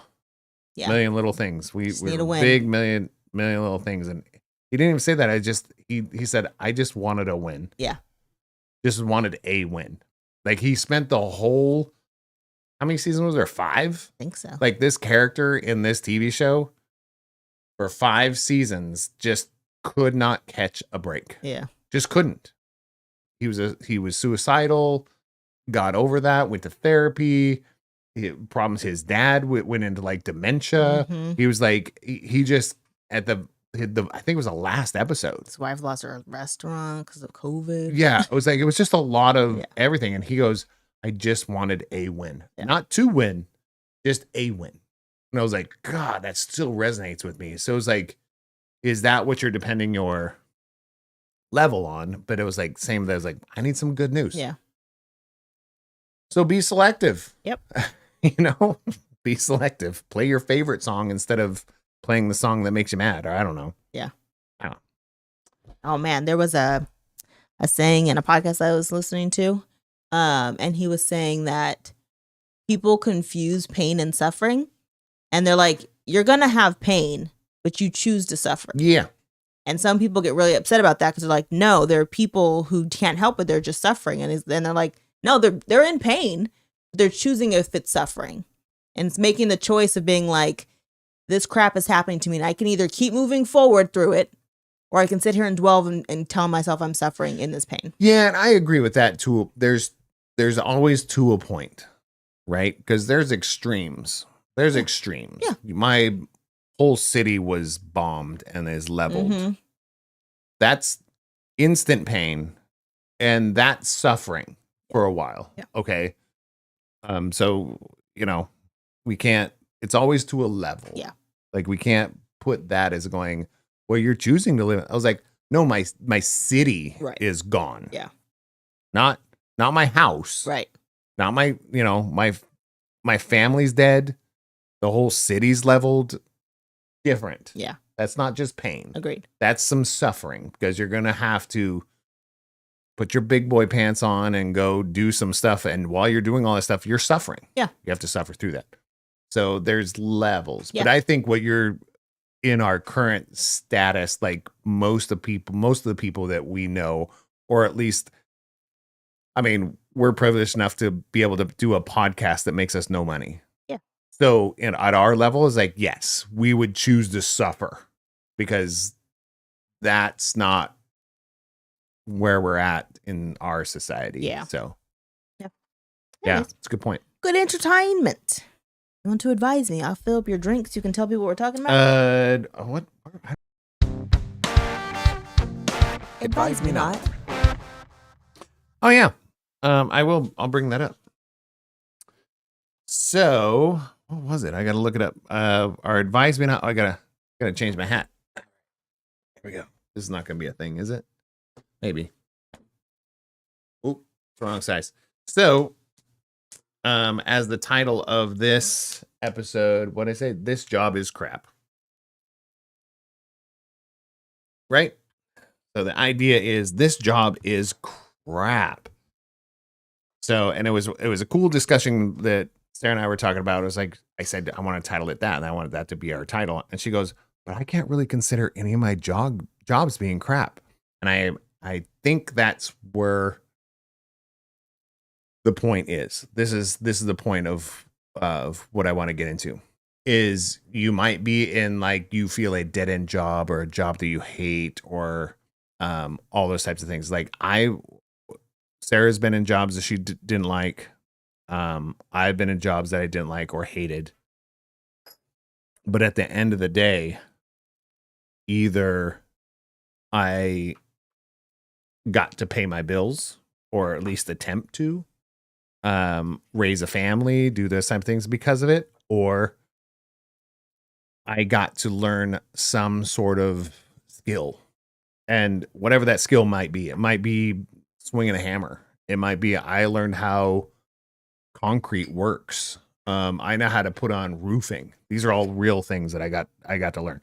I got to learn how to actually dig a successful ditch that made sense for the right reasons, you know. All these things, framing a house. What other things? Flooring for sure. Plumbing, you know, cabinetry. I not cabinetry, not building cabinets. Like interior trim installation? No, but installing cabinets. Yeah. Like I hated it. But oh my gosh, the things that I learned that I still can use in my brain today. Yeah. Like if something's going on, I was like, I know how to mechanically go, well, this is how you'd mechanically repair that or move it to the other side. These are all jobs that I hated at the time. Hated them. Working in retail, hated it. But the things that I got to learn, the understanding of inventory and ordering and your markup values and overhead efficiency, you know, what your suggested ordered quantity was compared to what was it? Suggested order quantity as opposed in comparison to minimum buyer purchase, which was like, that was the concept of like they're suggesting that I order one of these, but you have to buy 3 of them to complete any job. Yeah. So it makes no sense to have 1 or 2 of these on the shelf. You know, it was just one of those things to understand how all that type of things worked. But I hated that job. I hated it so much. Custom wheels and tires. Like that was one of my least favorite jobs, but in retrospect, amazing job. The people that I got to learn alongside with, the people that I got to help, understanding what tire pressure is, how to balance a tire, how to install and in my sleep install rotors and brakes and, you know, pop a tire off of a rim and put it on a new one. Air pressure sensors and all that. I mean, all the things that I got to learn because of this job. Yeah. Is like I was getting paid to learn all these things. Yeah. So that's where we're at. I was thinking about when you asked the question, I'm thinking, I don't know the jobs that I've had that I would consider like not my favorite. I wasn't there that long. I do make quick shifts. I feel like when I'm at a job and I'm like, this isn't. You worked for the state for a long time. But not all at the same place. Right. But like when the last one that you had that you really disliked. Yeah. How long were you there? I was only there for like 2 years. That's not a quick shift. Well, here's the thing. But the thing is, I stayed. For the state, quick shift. No, but I stayed, but I also got my master's in that time. You know what I mean? Like I was able to get my master's. So it wasn't like. That, and I think that's what I'm trying to say to maybe people that are listening, and that is, it got you something. Yeah. It got you consistent hours. True. It got you the availability to go to school at the same time. So there's some benefit. Yeah. I'm saying I didn't learn from that position. I learned anything. You just learned your business management because you got a MBA. I didn't learn much from that. But so that department, oh, sorry. Salud. No, don't say sorry. From that department, I loved the first half of the time I was there because I loved learning about like medical conditions and disability. And that part was super interesting. Yes. So you did. Yeah. But that was the part that I loved. And then when I switched positions, that's when I was like, what is this? I do remember that. Yeah. The first position I had for that department was amazing. And that was the second time I had done it. And I was like, oh, I remember how crazy and cool this is and sad. But it was interesting all the time. And then Yeah, to be on the back end, it was like your demeanor changed. Yeah. That was just like, babe, get out. I was like, good. You did that for me. At that point, I was like, I'm getting a degree, and then I'm also trying to figure out this auditing thing. I was like, it gave me the space. It was close to the house of the kids and anything. It was great for what it was. Yeah. But I don't think I learned anything at that job, which is sad. Like anything. There was nothing that they taught me that I didn't already know. But I was like, I mean, it's still like, what's it called? This job is crap. That job was crap. It was. But the job wasn't because of the not flexible hours, but the consistency of hours. Yeah. And flexible. But That was nice too. yeah, well, Because you can do like, you show up anytime between 6 and 9. as long as you got 8 hours. Yep. Well, not 6 9. I mean, in between 6 a.m. and 5 p.m. Right. But you could show up in the day anywhere between 6 and in the 9 and morning. work your 8 hours. You got to think about Yeah. it. Yeah. You could show up anywhere in between 6 a.m. and 5 p.m. You had to fulfill 8 hours in that time period, Yeah. which you have a 3-hour wiggle. Well, yes and no. Because you can't show up at like 6 and then leave for like 2 hours and come back and finish your day. Right. But Yeah. those hours have Yeah. to be a consistent hours. Right. I understand what you're saying. Yeah. I mean, we're not interviewing people for this job. We don't know. Somebody might want it. There's probably a ton of people that want it. Because a lot of people do like the droney jobs, and that more power to them, because I think they like the drone jobs. Like doing the same thing over and over gives them freedom to do other stuff. Yeah. That's why people like those jobs. It's not because the job is great. Right. It's because they like the availability of time of day. They've got other things they want to do. Yeah. They They're can like, knit while they're there. yeah, I like to play darts. Yeah. I like to go bowling. I don't want to miss my favorite TV shows. I did Whatever like it is. having coworkers. Yeah, I think that's a big, That's a hard thing to give up when and you're that's one of my biggest things that I gave up, forever ago. Yeah. Is actually having coworkers. Yeah. I do miss that. I think I have Becca. people need people. I mean, I have They do. people to chat with when it comes to auditing, but it's not like people don't commiserate enough in my line of work. Nobody wants to complain with me. What do you That's mean? really what coworkers is. Yeah, It's just your sister and you complain all the time. yeah, but it's just the two of us. Like if you try to get over other auditors to complain about people, like come on, guys, we'll have meetings and be like, okay, tell us something like complaining or Yeah, funny but that happened this week. They're And going to they're do like, it with each other, but not you. they don't even do it. They don't even talk to each other. But you're their boss. The boss, we're coworkers Okay. who just determine if you hired or fired. Yeah, I was like, the manager or owner wants to be friends with their employees. It's never going to happen. That's not true. Friends with Bailey. Hold Salud. on.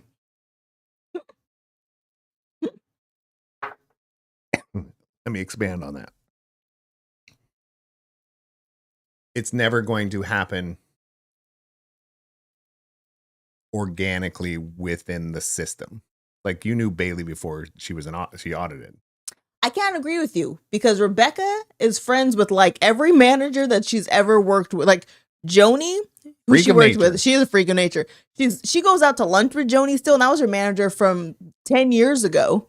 She's hangs out with Karen and talks to Karen all Yeah, but the they time. don't work together now.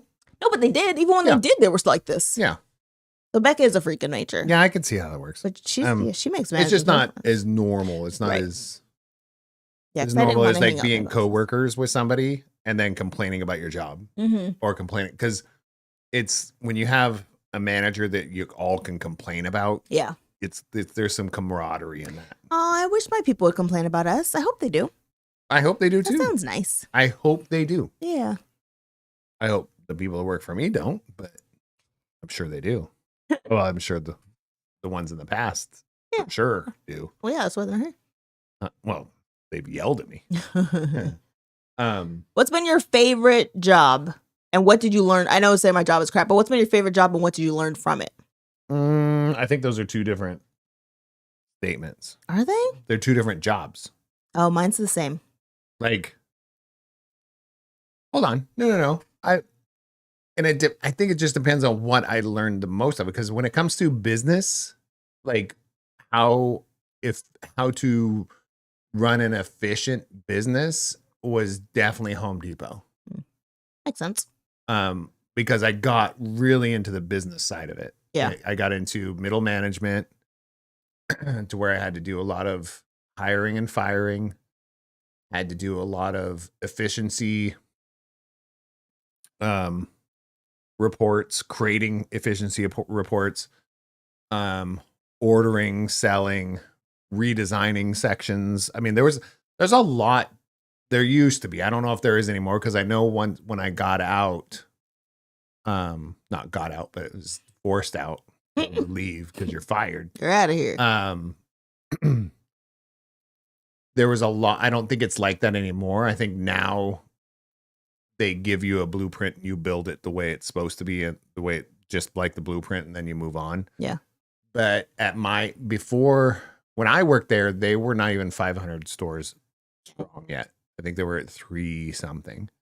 And I was there when they broke 500. And I was like, it was kind of a big deal. Yeah. So Home Depot, because I started there in 1990. It was before 95. Okay. No, it was about 95, maybe, whatever it was, but it was in the early mid 90s. And you got to experiment, like redesign sections to push sales. Mm-hmm. So some of the designs, honestly, that I did in some of the sections, they rolled out to all the West Coast. I was like, that was pretty cool. Yeah. The one that I did in Olympia, the tile display, they rolled out to the West Coast. And the one I did in Tacoma, the area rugs, we redid the whole thing. And no joke, the sales went up 800%. Jeez. 800% because of the way we laid it out and the stock that we put in hand. Sales went up 800%. So they were like, who's this guy? Yeah. So they rolled it out, to everybody on the West Coast. I don't know if they went east or anything there, because it's based out of Atlanta. Because they're Home Depot's. Yeah. So that was kind of one of my that was one of my best experiences learning business, because I already knew flooring before I kind of went into there. Mm-hmm. I knew how to do flooring and that kind of stuff, but I learned a lot more about business. Yeah. So that's that one. But I have other experiences. What about you? My favorite has always been, and I can't ever see anything taking its place, is when I worked for the construction company. Yeah, you talk about it a lot. DMP Development, based in Madera, California. Like, you don't talk about Home Depot every 4 seconds. That was my longest running job. DMP was mine. You can't say that. How long were you there? 10 years. Oh, okay. Never mind. Yeah. I didn't know you were there for 10 years, because you're pushing close to 7 years. It might have been 7. Because you're like at 8 years. I started when I was 16. I know. So I think this is your longest run. I started at 16. I think I left when I was pregnant with, I got laid off when the housing bubble hit, which was 2007. Yeah, I was thinking 2008. Like I remember that when it popped. It was like between 6 and 8. And I'm bad at math. It was like 7 years. Maybe 7 years. I'd already had 2 kids. Starting the 3rd one. So at least 2 for 6. I mean, but it was my bosses taught me what I wanted a boss to be, and if I was ever a boss, what I wanted to be. Good call. No, I know those jobs. Yeah. They were willing, and I think that's why me and Becca are so big on, like, we know what kind of boss we want to be, and we know that we're willing to train people, because they gave us that same thing. We had no idea, and we knew nothing about construction, nothing about finance, nothing about accounting. We knew nothing. And they were willing to give both of us a chance and teach us about the whole business and everything involved. And even when we screwed up, they would be pissed. But they weren't like, it wasn't like it was soul crushing, because it just was. But because when you're 16, when you're young and someone tells you just something wrong, you're like, oh, I'm so sad. Unless it's your parents. Even then. If your parents are like, screw you, well, then it's a different era. Not mine. Our kids our kids are different. Why are our kids are like? It's all the cousins. They're all the same. Yeah, we broke them all. This whole, I think you guys had that generation. You tried to fix it. Yeah. You all of you overcorrected. Friggin' overcorrected for sure. But yeah, it was my all-time favorite job, and it was a job I always felt most like everybody felt like family. and everybody really looked out for each other, and people were kind, and I don't know, it was one of the greatest places I've literally have ever worked still. Yeah. GCC is my second, and I was only in GCC for like what, 2 years? That was maybe, pretty year and a half? boring though. I mean, What? for I think I don't it think could you have been learned. better. Yeah, I don't think you learned as much as you could have because, well, and it's nor here nor there. I think there's different owner management styles. Yeah. And some, they call it micromanaging, but it's not really. It's more of, I don't even know what it's called. But when a manager or an owner is not willing to let go Yeah. of certain things, even though they could be done better, but they're like, but I'm just not Yeah. willing to let that go. Yeah. And you had somebody like that for all the right reasons. This person, for all the right reasons. Yeah. This was their baby. It was their baby. So created the beginning of time. yeah, so totally understandable. Yeah. Like if you created something from the ground up, you're never going to be willing to let it go. Right. It just, how could you? Yeah. If you could, especially that kind of industry, you're cold-hearted. This is all about kids and community and people. So it got a little.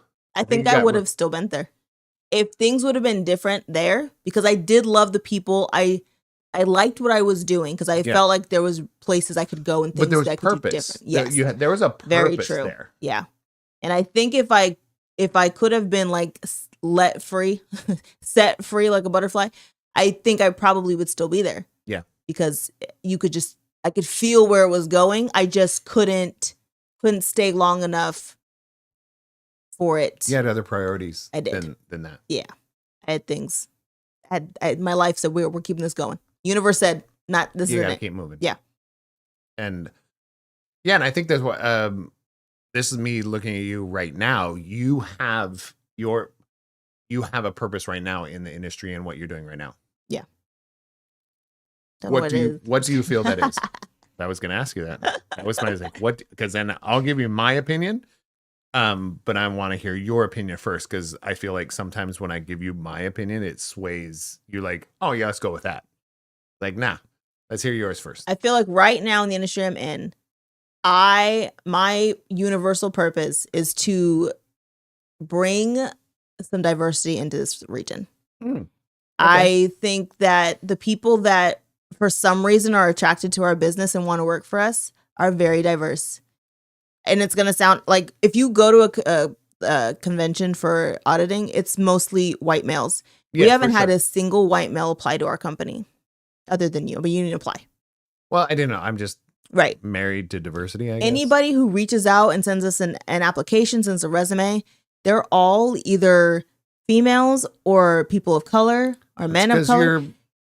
Your black faces are on the website. It's very rare that we get somebody who is not a person of color or a female. But your black female faces are on the website, and you've been doing this for the company's been in existence, at least both of you, accumulatively. Let's say if you add your years together, you got 18 years of experience. Yeah. That's not chump change. Yeah. You know? And I think it's not, I also think we're here to bring a different viewpoint, because people have been in here either since they were 18 or they've been here forever, and they just keep saying the same things over and over. And I'm like, yeah, but what if you guys actually got from behind your desk and you went out and go talk to an insured again? Like, what if you guys actually had a different viewpoint? Because you guys keep making all these rules. Don't get too specific because people don't know what you do. I know, but people keep making all these rules and these statements of here's the way things should be, but they haven't done the job in forever. Yeah. They've just managed the job, but they've never actually done the job. The job has changed. The job has changed. The people has changed. Like the feeling when you go out there has changed. Like, so I think we're doing something. We're the little guy again. And I don't think the industry has had a little guy in a while. Oh yeah. I think everyone's been. Except for the brother-son one. They've been in it for a minute. The dad's been. They're still a little guy. They are compared. They are, but but they still have the viewpoint of people who have been in it for 40 years. Oh, really? Yeah. Oh, I didn't know that. They don't have the viewpoint of let's try to do something different. Yeah. That makes sense. Yeah.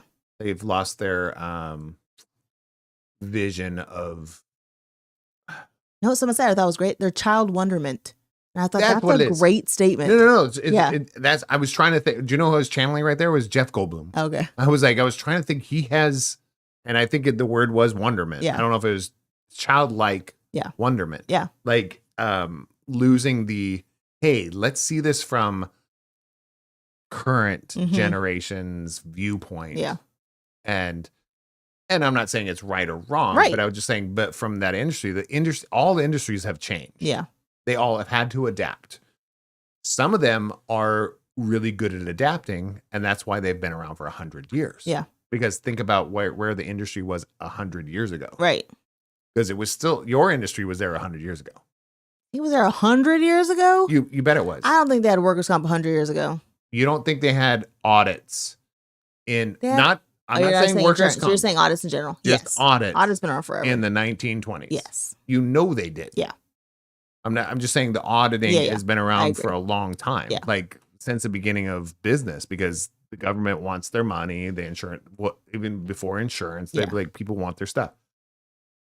So, I mean, the companies that have been around for 100 years, they've had to adapt probably a dozen times. Right. Like every 5 or 6 years, the administration has changed, your government has changed, your mayor has changed, the city government has changed. You're like, oh, and they have to adapt. So those are the companies that are probably the most adaptive that have been around the longest. If they've been around for a good 50 years plus. Yeah. If they've been around for a good 20 years, probably not. They might have lost sight.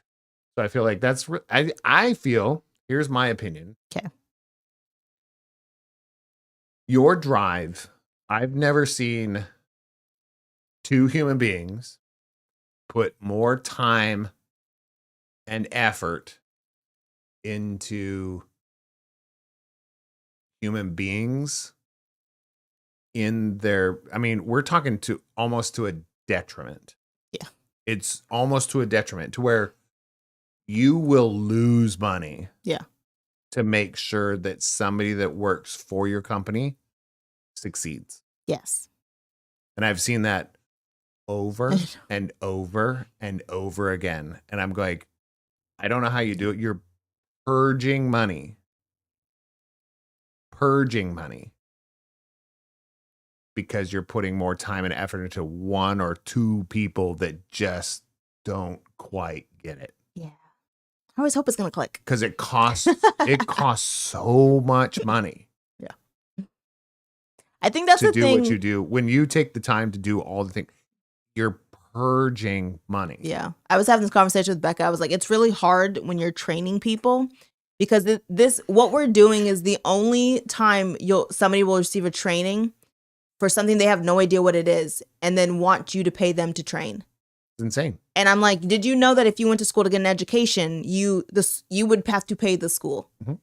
So I tell people it's a learning process, right? This is the whole thing. We want you to learn. We want everybody who says they're interested, who is truly interested in what we do. We want you to be good at it because we all everyone make to be money. good. Right. That means you can pay, like you can make working for your company, for a fact, you can make sweet ass money. Yes. Working for your company. Right. You can. Yeah.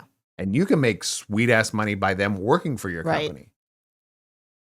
If you would just listens to me. If you would just hear the process and do the process. Yes. It really is that simple. Yes. But you allow so much grace. I've never seen two people give so much grace to, I mean, I feel bad when I'm kind of behind on stuff and I was like I'm like 4 days behind on something. And I'm looking at like everybody else is like 30. And I'm like, what? Like, what is happening right now? And I'm a contracted person. So I'm not a good contracted person. I'm not efficient. I'm all over the place because I was like, I have other things actually that I'm doing. Yeah. But I'm like, but I'm ahead of everybody else. And that's crazy to me. Yeah. You know, in my brain. Yeah. I am thankful to what we have. I'm thankful that I can take the time to train people. And I told people, like, even I was talking with Bailey because she wanted to recommend some people. And I was like, if they can get in right now, I have the time for the next like 2 months. Yeah. I have the time. Because you set it aside for this. After that, can't tell you. I can't tell you what it's going to look like, but I can tell you right now. Right after the first quarter of every year, you have a little bit of time. There's a window. Enough time to train some people. And that's it. Yeah. And that's it. Yeah. Not to do it for you. Yeah. And it's one of those things is like, I know that and I don't know if you learned this from the people that you worked at the construction company. I don't know if this is the part that you learned, but I do know that you have learned. You don't implement it, but I know you've learned it. When you have to do somebody's job, if you have to work more hours to fix or go back to a person for the stuff that they've done and fix it, if it costs you more money or time than it does to pay them to do it, they're not worth it. Yeah, but in the training phase, it's always going to be that way. I'm not talking about training phase. I'm just talking about after training. And I know. Realistically, I was like, because you're worth a lot of money per hour. Just you are. You are. Probably at least double what your highest paid contract or employee is. At least double. So mathematically, if it takes 15 minutes of your time to help a person out, that's 30 minutes of their wage. Yeah. You got on a business aspect. Yeah. It's insane how much time and effort you put into human beings, because just look at the math. It was like every 1 hour that they work, it's worth 2 hours of yours. And that's rounding down. Yeah. Okay. So if they take 1 to 2 hours of your work, your time, they better be worth 4 hours worth of work. Yeah. If they're not worth your time. It's so hard sometimes when people call me and we're on the phone for an hour and I'm like, I could have got like 7 things done today. Like the things you could have got done in that hour is insane. I know. We're talking in that 1 hour, we're talking minimum $200 to $300 worth of work you could have gotten done in that hour. Yes, I agree. No, I'm just saying your hour is worth hundreds of dollars. Yeah. Your time. Yeah. So when you give that to somebody and pay them at the same time, that's you purging like $400. I know. Out of your company. I know. Like in hopes that they're gonna get it and be great. No, I'm just saying, you every hour that you give another person, you're purging probably $300 to $400. Yeah, I agree. That's math. Yeah, and that's me going from a math brain going, what are you doing? And then so, but we also have that pendulum though, so I have the same problems, the exact same problems that you do. So time, tools, and training. This is something that I learned. I don't know if I learned it. I don't know if I learned it from floor covering. I don't know if I learned it from Jeff, my mom's husband. Mm-hmm. I don't know if I learned it from him in my teenage years or somewhere along there, or maybe my dad or something like. It was the 3 basics of if you have somebody that works for you and does work for you. If you give them the time to complete the job in a timely manner, you give them the tools to do it, like whether it be access to Word, or a hammer and nails or whatever the tool is. Yeah. And the training to do it. I showed you how to do this, or gave you the accessibility, the access to a video or to the training class. If I gave you those 3 things and you still cannot complete the job, then it's time for you to go, hey, you need to move on and do something different. Right. Because this is not for you. Yeah. Because if you give them those three things, they give them a period. That's what they say, 90 days. Like 3 months is a long time. Yes. Like if you give somebody 90 days with the time, tools, and training, and they still can't grasp it to where you're making money off of them. Right. If you're not making money off of them in 90 days and you give them time, tools, and training, and you're not benefiting from them working for you after 90 days, they need to be cut loose. Yeah. That's basic business. And that's how I've always run something on my end. I was like, I will not hire somebody or contract somebody that's not worth that after 3 months. Yeah. If you're costing me money after 3 months and I give you all this stuff, the time, tools, and training, I'm sorry, I'm not hiring you again. I'm not firing you because I don't hire anybody. I mean, I have one employee. Right. But I was like, I have contractors. But if after 3 months and I've given you all this, and it's costing me more money, then I'm done. We're done. It should cost me money in the first 90 days. Right. It should cost me money because Yeah. it's an investment. Your first 90 days it's an investment in a person. Yeah. But after 90 days, I'm done. If I have to reach out to you, try and contact you, have more training and all these things after 90 days, this is not working. Yeah. It's just not working. Okay, here's the other thing I feel like in what we do. And again, I feel like it's something. No, I just haven't had a lot of training, a lot of jobs that I had. But I shouldn't say that. So when I was a disability analyst, there was like a whole academy of training, right? And you went every day, and it was like, I don't say it was long. It felt like it was like 2 or 3 months. And then after that, you would still have like training things that happened, and because things change, processes change, policies change, whatever. So I do feel like even after 90 days, I feel like there's always consistent training. Oh, there's that more happens. training There for sure. should be. Facts. No, Yeah. I agree with that.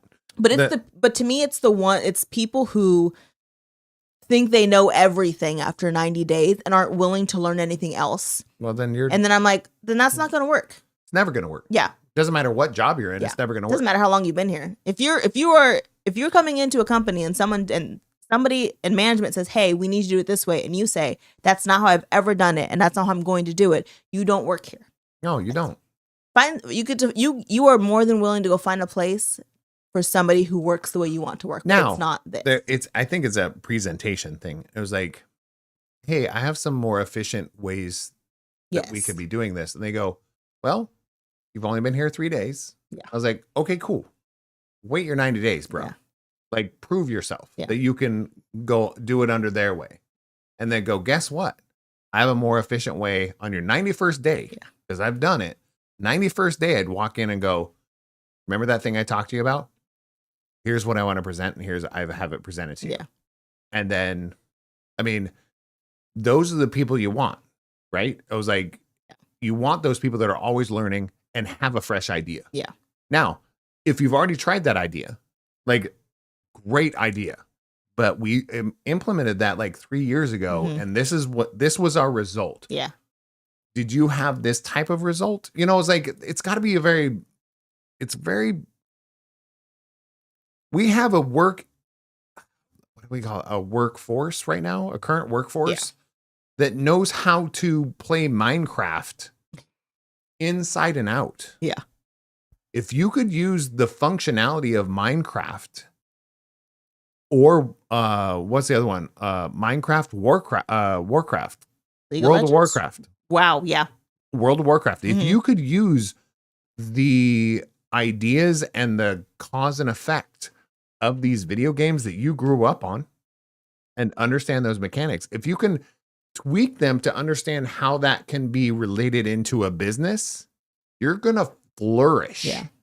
Because it's the same thing. It's a cause and effect. If I can do this and get this result, I should probably do this. Keep doing it. Yeah. Because it's a better result.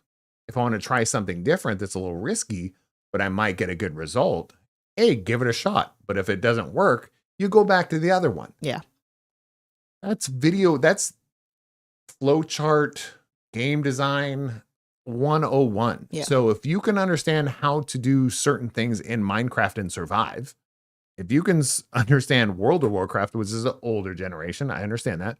But let's say Minecraft, let's go Fortnite. Yeah. If you can understand the efficiency of what we need to do to make this work in Fortnite, you can figure out how to be a good employee or a Yes. good employer.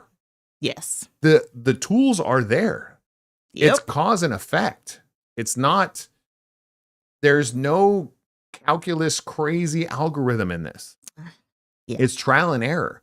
And if somebody's already tried it and the error is not worth the investment, you don't do it again. Yeah. Just what it is. Yeah. And then maybe 5 years from now, you try it again because things have changed. Economy's changed. Your workforce has changed. Your clientele has changed. We don't know what your market is. So look at it, analyze it again and go, hey, this might be a time to try that crazy idea you had 5 years ago. Let's try that again. Yeah. But I feel like that's the youth part that you guys are giving. But I do feel like you're giving realistic. I was like, you're giving so many people so many chances. I don't understand how you can because you make good money. You and Rebecca make really good money. Yeah. I don't understand how you can make that good of money and still purge that much money. Think about how many less hours you'd have to work and not purge that money if you were like, no, either you do this or you don't. Yeah. If you don't do it. I think the industry's hard. So I feel like if we were in an industry where like it's easy to find people to do what we do, I think it'd be so much easier to be like, okay, we're not doing this, you can go. But it's so hard to find people to do what we do. And people who have done it for a long time are very much in a box. And you can't, it's like you can get an education in it. And I was also like, I feel like, here's my other side of my own argument. No, I was like, that's my one side of my argument. But I also have this side of my argument. The passion and the drive that you give and the hope and the understanding that you give the people that you work with or are training is beyond anything I've ever seen. Anything I've ever seen. The grace that you give people is like, hey, you effed up. Hey, let's move forward with that instead of, hey, kick rocks. Yeah. It's more like, yeah. So those type of things, I've never seen that in a business either. So, and it's not like they're not purposely stealing from your company. Right. It's not like they're walking home and pocketing $20 out of the till every night. Yeah. They're just not being efficient in their job. Yeah. Which is costing you money. It's costing them money. It's costing time. Yep. So I haven't seen that either. So, and the ability I think, because I've been to 2 conferences with you. 1 or 2. I can't remember. At least, but 100% correct. I went to the conference. Everybody was my age or older and white or whiter than I am. Yeah. Not a very just fact. There was 3 people of color there. There was you, some other lady, black lady, and then some other, I think, was he Polynesian? What is the I don't know what they are. Islander or something. Islander. 3. There was 3 people in this. Yeah. We're talking a whole conference. It has gotten better. The last one was pretty good. All I'm saying is, yes, that is true. Yeah. And everything like else, everybody else was a white male. Or a white female. That was even rare. The hard part too is that like in the management part, it was rare. A lot of people who go to these things are managements. You don't get to meet a lot of auditors themselves, which sucks. I'm just saying the management is white males with a sprinkle of white females. A sprinkle. We're talking like, like you take a little dash of salt, you pinch it. But no, I'm not. I'm dead serious. So seeing that the people that you work with, and also you can give people that don't know where they fit kind of in the workforce or don't know where they're trying to find a job, but they can't. They've got kids and they've got, all these things. And there's like, I don't even know what to do. What do I do for a living? Yeah. I still got to make money. And you're giving them that opportunity. And that's where I was getting to my side of why you do what you do. Because you were talking about the minorities. We're talking like females. Yeah. Young females. Young people.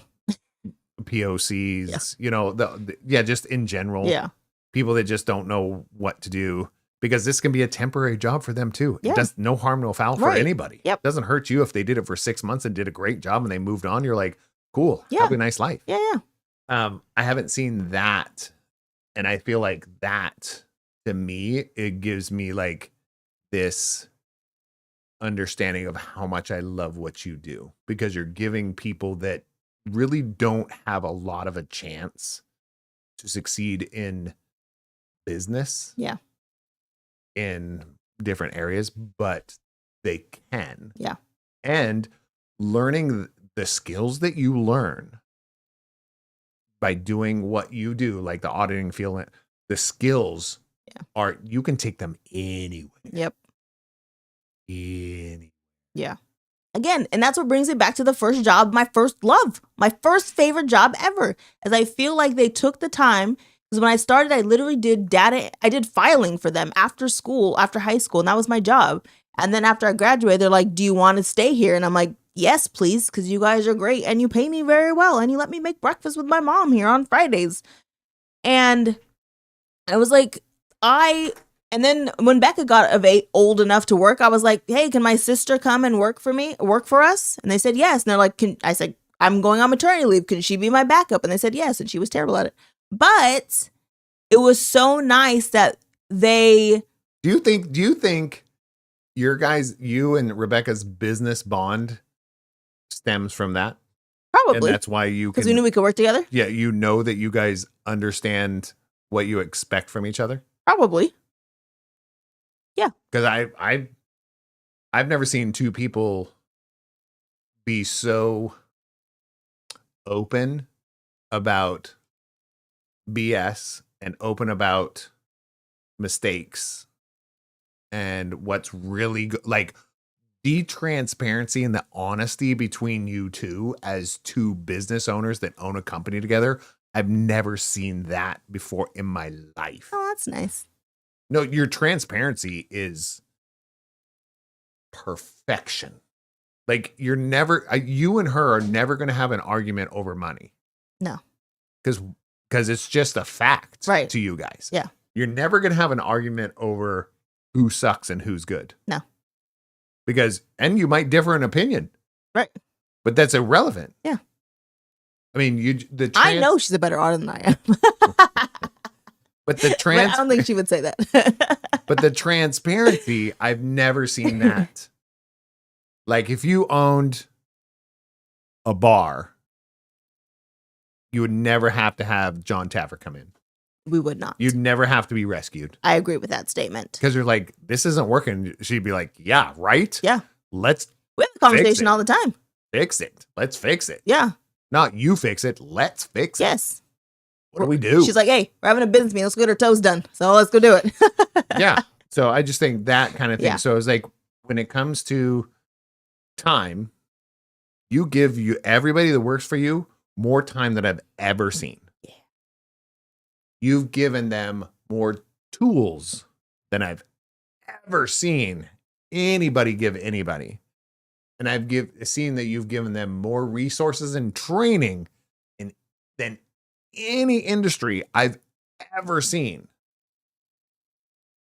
So if these two human beings, if you can't figure out this industry by working for these folks for 90 days, it's not for you. I know. It's just not. And this is not to you guys. I know. To the world. Like you two give more time, tools, and training, the basic three things, than any other industry that I've been in. And I've been in wheel and tires. I've been in, which is like a mechanic industry, retail industry, mostly, IT industry. I worked for Apple in the IT and at home. I ran my own companies. I was an apprentice for flooring. I did framing and roofing. I did cabinet installation. I was like, I got this much training in all of those industries. I sat behind a computer and clicked some buttons and people said, go figure it out 1,000 times. at least 1,000 times in my life. Yeah. So if you can't feel efficient and to where, hey, maybe I can get this, I can do this, and I have like the best resources in the world available to me after 90 days, it's not for you. Yeah. It just isn't. I agree. No, that I've never seen somebody give so much grace and attention to their people. Never seen it. So I'm just saying, this is a kudos. This is me saying, you guys are an anomaly in any industry, because I guarantee you, and you can probably say this probably pretty easily, no auditing company would do this. Okay, I can't say no, because the one that trained me, they were also very good. Very good. Yes.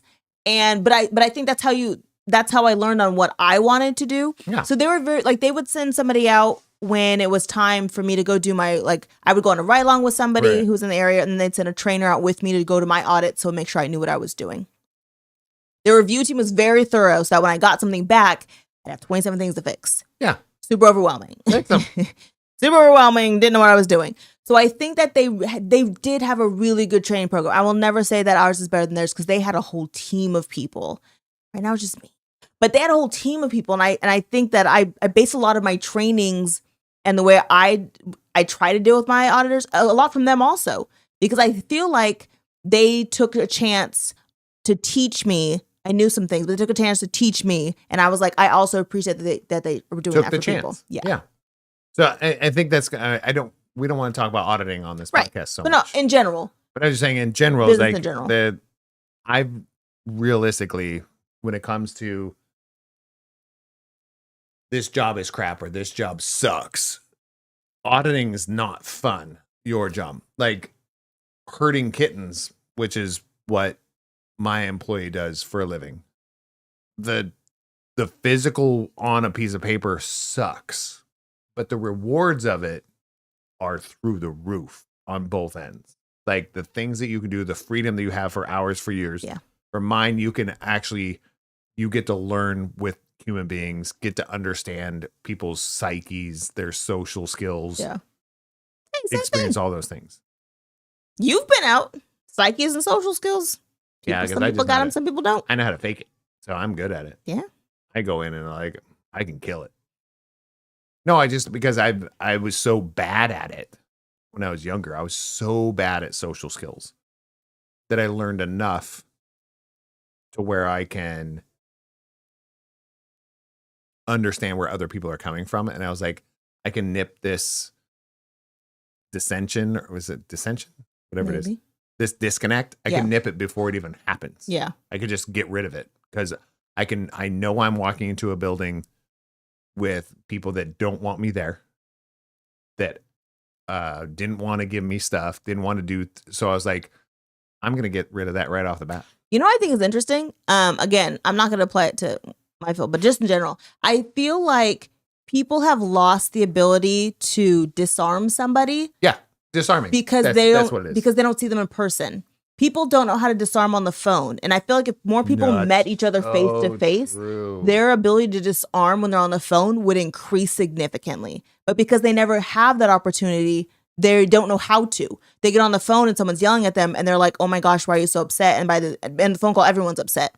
But if they had that ability to learn how to do it in person, so true, it would be nothing when they're doing it on the phone. I think that's our big disconnect in our current workforce. Yeah. Like they've never had to have that face-to-face interaction happening. I don't think you understand what your face looks like. Yeah.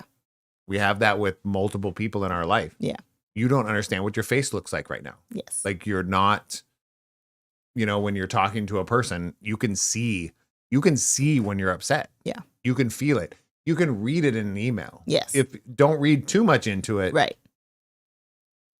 But yeah, if you don't start off your email as hello so-and-so, and if they said something or gave you something, you say thank you so much for the information. Yeah. If that's not your first line, you could be building a wall. Right. So why not just put it in there? Yeah. And at the end, you don't say thanks. You can say thanks, but you just say thanks again. Yeah. Like if you said thank you earlier, just say thanks again. I say thank you all the time. Me too. One of my first statements in some of those kinds of things is thank you so much for sending over the information. Yeah. Or thank you so much for giving me your availability. Yes. Or thank you so much for taking the time to meet with us. Yeah. Thank you so much for, I mean, that's the first thing they read is like, oh, yeah. Yeah. And they don't think that, right. but like subconsciously they're like, yeah. And I learned that in probably one of the worst jobs that I've ever had was when I did chat support for Apple. It was worse for you. For me. Yeah. It was one of the worst jobs I've ever had. That's all I said. I mean, that I've ever had. So they're connected. Some people love it, but me, it was just because I'm a very like, what's wrong? What are you looking at? Yeah. What's broken? So they was like, nope, that's not what you say. So they really, and I would say before that, I was trained in that because Apple was really, really good at setting your verbiage correctly. Right. Instead of what can I help? What can I help you with today? Yeah. That's not what you say at the beginning. The first thing you say, you walk up and you say something about that person. Yeah. That was the first thing they told you to do. Hey man, cool shoes. Yep. Yeah. Or, wow, I really like your glasses. Where'd you get those? I was like, man, you dress nice. Yep. I was like, I love that new watch. Or that was the first thing you're supposed to say. Because you disarmed them. Yeah. They're like, I just got this. Like last week, I was like, oh man, I've had this for a long time. My grandmother gave it to me. I was like, oh my gosh, your grandmother, were you close? A 30-second to 2-minute conversation. They're now disarmed. Yes. They're going to tell you what the real problem is. Yes. And I will tell you every single time, because this is how I learned in working at Apple, the product not working was never the problem. Right. The problem is what they needed the product to do to serve something in their life. Yeah. Right? That's what they needed. Like if my phone is broken, it's a piece of mechanical equipment. Right. I'm not mostly connected to this. It's the fact that I can't use this anymore. It's the fact that you're connecting, like I can't check on my kids. Right. I can't finish my report for school. I can't, that's the problem. Yeah. That's the real problem. Yeah. It's not the product, it's the, so that's kind of my thought process. Like nobody wants to do anything that we do as a business. Nobody wants to go out and buy a car. Yeah, no. Sucks. That's not, no. They want a car. Yeah. And they want a car that does this, this, and this. Yeah, they don't want the process. But they don't want to go out there and sign a bunch of paperwork and get interest rates and all. Nobody wants to do that. No. But they want a car for a reason. Right. Either because they think it's cool or something. That's what they want. They want what it makes them feel. Yeah. Or what it can serve at that end. They don't like, Yeah. So Apple was a great company that Tommy, can't remember the terminology because they asked me that on my interview and I was like, I don't even know what that means. I was like, I felt like an idiot. I still to this day don't like this person because it was like, they were asking me such Apple lingo questions and I'd never worked at Apple. So why would I know? Right. Like give me a transformational interact or I can't remember what it was called, but it was something like that. A transformational purchase. And I'm like, what? Like, what are you talking about? Mean. I don't know if that was the verbiage, but I was like, I really said, I don't know what you mean by that. Yeah. So, You should remind me of something I want to do on Tuesday for our training session. So, oh, good. That can be of help some way, I guess.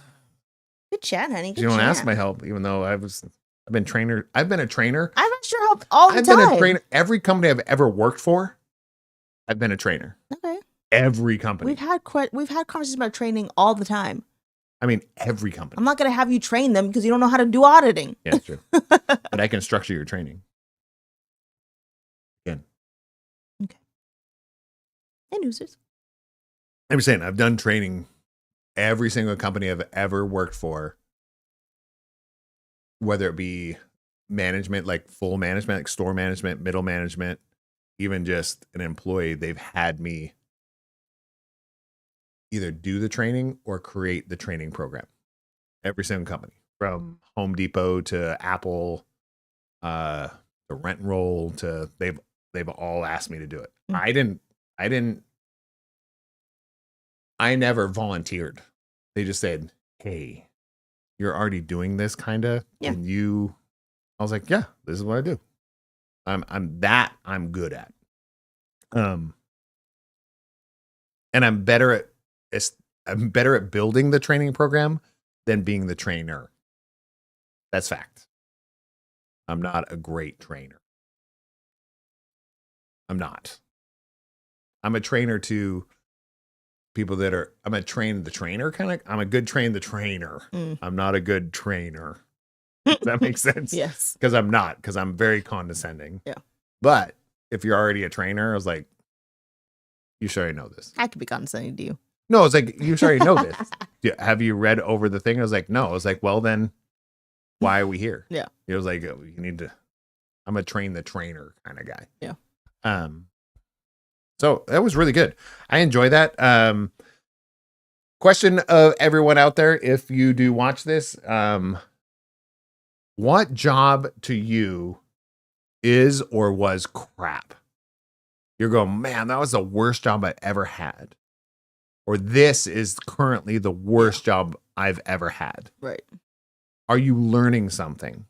We're talking about, are you learning anything industry-wise? Are you learning a craft? Are you learning how to be better with people? I mean, even if you're just learning to be more patient, because everybody you work with is a jackass. Yeah. Like maybe that's might be the skill that you're learning. Yeah. Quit soon. Yeah. Before you lose it. Yeah. Quit before you get fired. Or no, find something else, then quit. Yeah. Or quit and have the fear. Yeah. Fear to push you. Fear does help. Yep.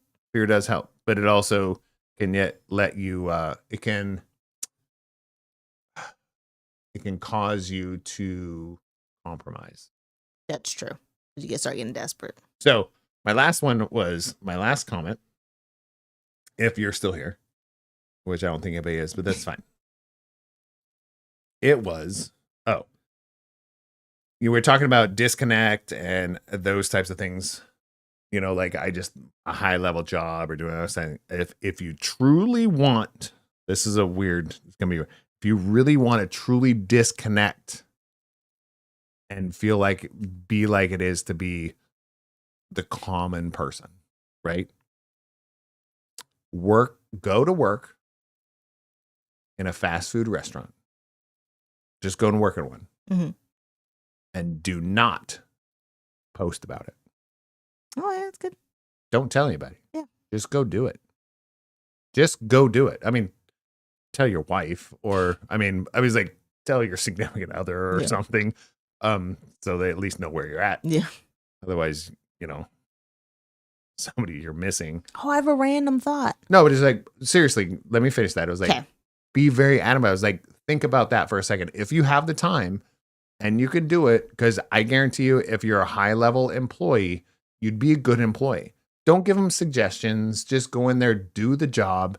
And if you give them a good 90 days of work, they're going to appreciate it. Even if when you quit, they're going to be bummed as hell when you quit. Yeah. But go in there, do the retail job for 90 days, and do not post about it. If you really, truly want to disconnect from the rigmarole or the society and paying bills and the business that you're in, is anybody is anybody willing to do something like that? So it kind of reminds me, we went to dinner to Baja Octopus. Right? Yep. Yeah. And the person who brought us our drinks, she asked if she wanted us to pour our beers. And I was like, no, I used to be a beer tender in another life. And she's like, are you a beer tender? Do you pour drinks? And I was like, no, I just joke about it because I'm really good at pouring beer. She's like, oh, okay, because I bartend on the side. And I was like, you can come with me on my next gig. And I was like, can I? She almost took her up on it. I was like, I want to bartend on the side. No matter where you get, and I feel like I know certain people in my life that are disconnected from that place, But I also know people, I know relatives that are super successful and could buy that restaurant if they just wanted to, yet would be willing to bartend that night. Yeah. Because that's what was needed. But I also know people that are in middle management jobs that feel like scrubbing a toilet is beneath them. Yes. Those are not, those people will never be my people. They'll never be my people. Yeah. If you're too good to go, I'd love to go. I'd love to go bartend. Let's go. And it wouldn't be for the money. Yeah. I mean, you'd be paid for your time. Yeah. And tips. I was like, but that's, I still might do it. Sounds no, fantastic. and you're gonna make money. You're gonna get paid for your time. Yeah. You might get less than what you make right now, but it's still, you're doing something. Yeah. Maybe Q3 this year. I'll do some bartending gigs. At what? Q3 of the year. Oh, Q3. I thought you said 2:45. Like No. that was a pub. Q3. When you said 2:45, I honestly thought like that was a club, a It bar. might be. I mean, when you said that, I was like, that sounds like a great That's a good name. name. Where are you going? I might- Q3. 2:45. I might make that my new band. Oh, jeez. Anyways, thanks, guys. Yeah, it was very fun. I don't know what we're gonna do later. But we're gonna do some stuff. I'm gonna play a Gentle Rain because I have by been herself. playing it. She Yep. needs to. My good soothing game that Scooter told me I should play. Yeah, we're thinking about playing games at the beginning of this podcast. So, give us your feedback if you hear this, please. Give us your feedback for sure. Please give us your feedback because we're thinking about starting off the podcast. We'll do the housekeeping and then we go right in before all the segments. We just spiels. play a game. So it's right at the top. Yeah. Because the whole episode might end up being that. Mm-hmm. And that's okay. Works for me. So love you guys. Show up in real life because we have some in-person stuff coming up. Yay. So look out, guys, because we're coming out there. And here's a call out to Urel. Ooh. If she watches this. Hopefully you watch this. October is Aftershock. Tickets are still on sale. Come see us. We'll give you a place to crash. Our house will be full because he keeps giving everybody a place to crash. Yeah, well, that'd be the only person we've never met in real life. That's true. Like everybody else is like, it's either relatives or somebody I've known for years. Yeah. So, hey, that'll be fine. Yeah. So, for real, it's a call out and a shout out to a sponsor. Yeah. Come see us. We'd love to go rock out with you. So, love you guys. Go show up in real life, right? Yes. IRL it. IRL. Boom, suckers. And I loved it. Bye.